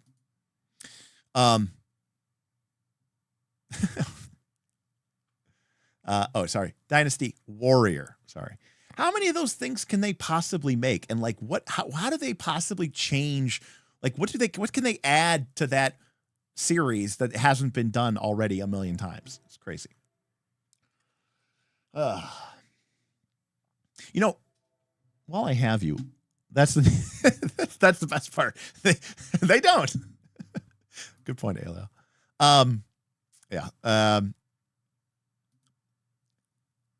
Just random question for the 35 of you, 40 of you that are here. I'm just curious. Just throw it out in chat before we dip out. I was having a conversation just completely randomly,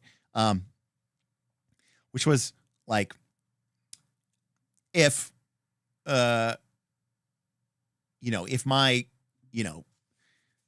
because the reason this came up is because it was like kind of a joke conversation. With some folks from work. My company was bought by another company, and that other company is not based anywhere in where I live. But we still had our office for the last 6 months. But this is the last week. They're shutting down our office, our local office. So I will not have I work from home anyways, but I will literally not have a place to go to work unless I want to like drive to Virginia, or Texas or something. And so there was a joke that somebody was making, like, oh, this is just them getting ready to fire all of us. One of my coworkers made the joke in a group chat, and they're just making it easier to get rid of all of us. And everyone was laughing and joking about it. And I said, and I was like, yeah, that was, I was like, oh, that sucked. And someone said, no, you'd be fine. You're the one with the YouTube channel. And I said, it's not really enough to support me. And they said, yeah, but you'd be full time, then you could work on it, during the day or whatever. And I was like, yeah, I don't know that would make a difference. So my question to all of you is, if my company did decide to fire all of us as a joke, well, knock on wood, but if my company decided to fire all of us and closing down our office was just the first step of that, and I were to do this full time, what could I do that would actually make me more successful that I'm not already doing right now? So that's my question to you, because the reason why I disagreed was like, I don't like, if I had more video, like if I put in more live streams, like I don't think that would make any sort of difference. Plus let's be honest with ourselves. I already talk 6, 7, 8 hours, 9 hours a week. I put out more content in a week than most people put out in an entire month, a year even. So, I don't think me doing more is necessarily the correct response. And everybody's saying 5e. 5e, become a 5e channel. But see, okay, but here's what I say though. I don't know anything about 5e, right?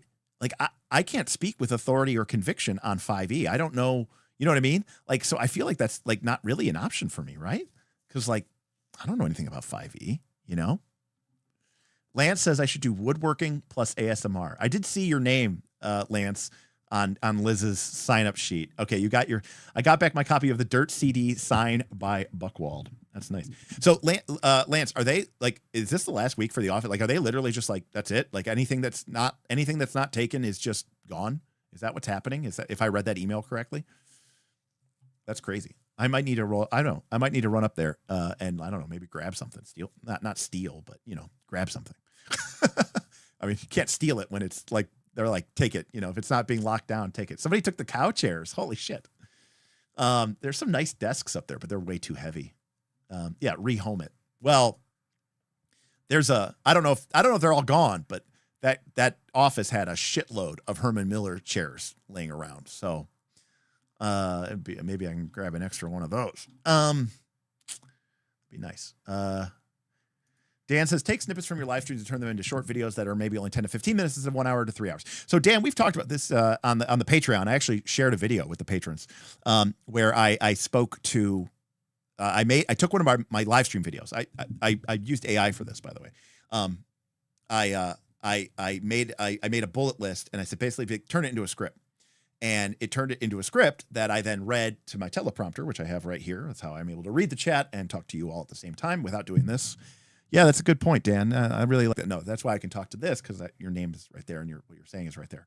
And I did it. It was like 8 minutes long, and it took like a 3-hour stream and made it into like 8 minutes. But everybody said it felt very wooden and it felt very cold and awkward. And some of that is because I'm not used to reading off of a teleprompter, which is only slightly true because I'm reading off a teleprompter right now. But I think most of it is that when I'm normally talking to you, I am just making the shit up. You know, like there's a lot of ums and ahs and pauses as I think. So it feels very natural because it is very natural. Whereas with a stream, with a script, I'm just kind of plodding along. And so it felt very different than what people are used to dealing when he deals with me, which is, you know, it's unscripted. It's live. It's you throwing me off on tangents and me having to think and make pauses and bumble out the wrong word or whatever. But yeah, apparently 5e and woodworking is the key. I need to diversify. Yeah, I don't know. I mean, I don't know how well diversification really would work, though. The other problem is I don't have a woodworking shop right now because my garage burned down. Aside from the money, Erica asking the real good questions. Aside from the money, well, to be clear, the money is just so that I don't, become bankrupt and poor. In fact, Erica, if obviously my job is great and it affords me an incredible lifestyle, which is great. And all that jazz. But if I could make just a little bit more money with the YouTube channel and then do like woodworking as like a side hustle to make some extra money each month, I would still make less money than I make right now, but I think I'd be pretty happy with that. But what would being successful at this look like to you? Great question. I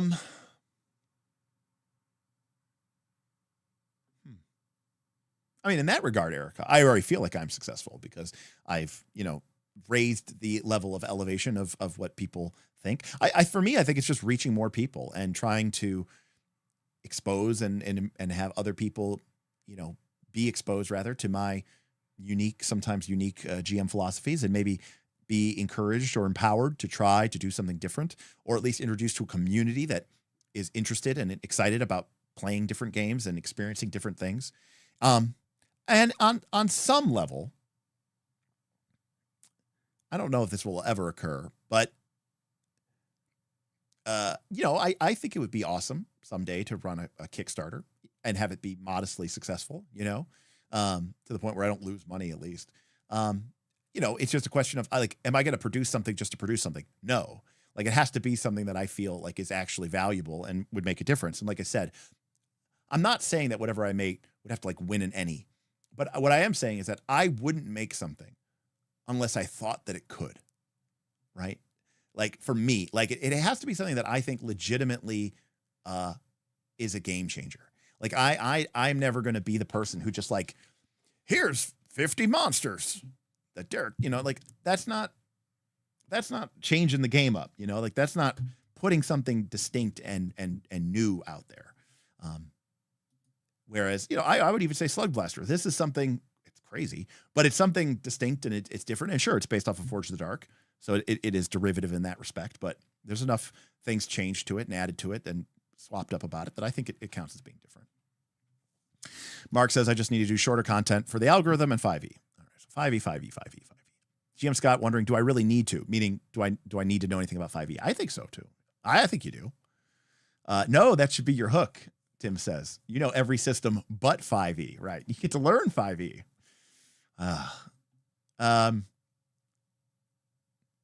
Jackal, I did that before. Those streams all did horrible, except when people could tip to destroy the party. You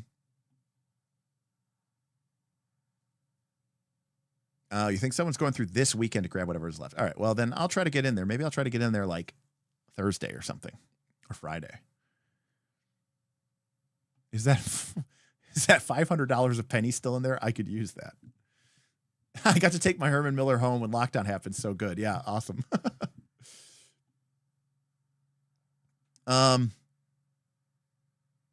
Dan, the problem is that what you're describing actually takes a lot longer and oftentimes feels a lot more weird and awkward. Because of the way I talk and because of the way I go on tangents, it's very difficult to find a 10-minute segment where I'm actually making one point.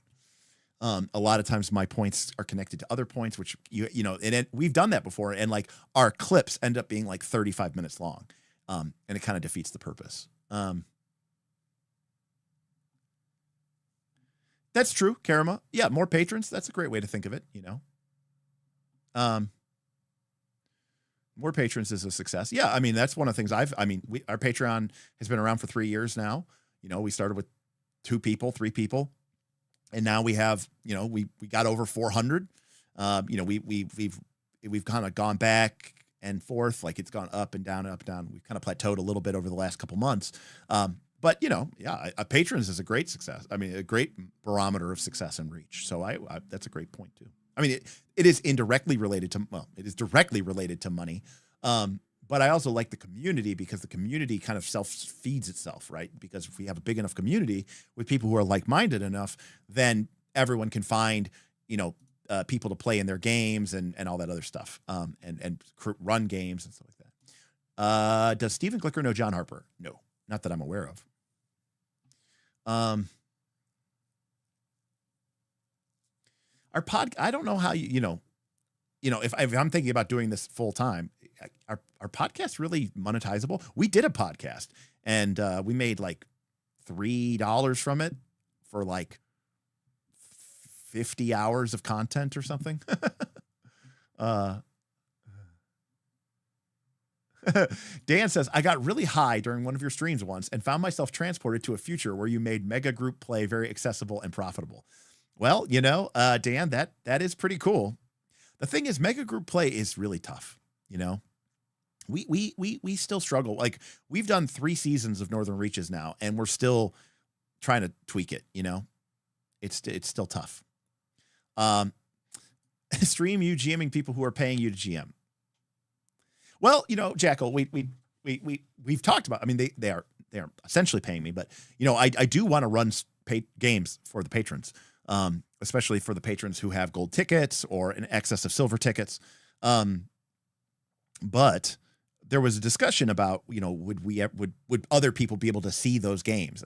And I was kind of on the fence about it because I was like, well, no, because on a certain level, these are patrons who are kind of in a way paying for this opportunity. And I don't want to monetize them, right? They're not making any money off of this. And arguably they are paying to be there. So I feel very icky about that, Like when people were on my show, I would always pay them or, and these were my friends, I'd pay them or I'd give them a percentage of the tips that we earned or whatever the situation was. So, I feel pretty, I want to be good and true about that.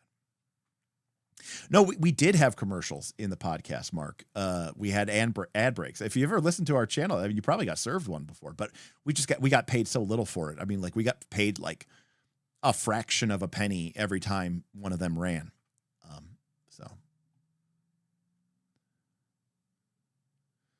You know, Karama, I'm gonna do I mean, it's a little too early for it, but probably in December, as we get to probably like 18th level, I'm gonna send out a you know, I always do a survey at the end of the Northern Reaches, so I'm gonna do a Southern Beaches survey, and one of the things I'm really interested in finding out is how people actually responded to that and how they actually feel about that, and and about the pacing of it.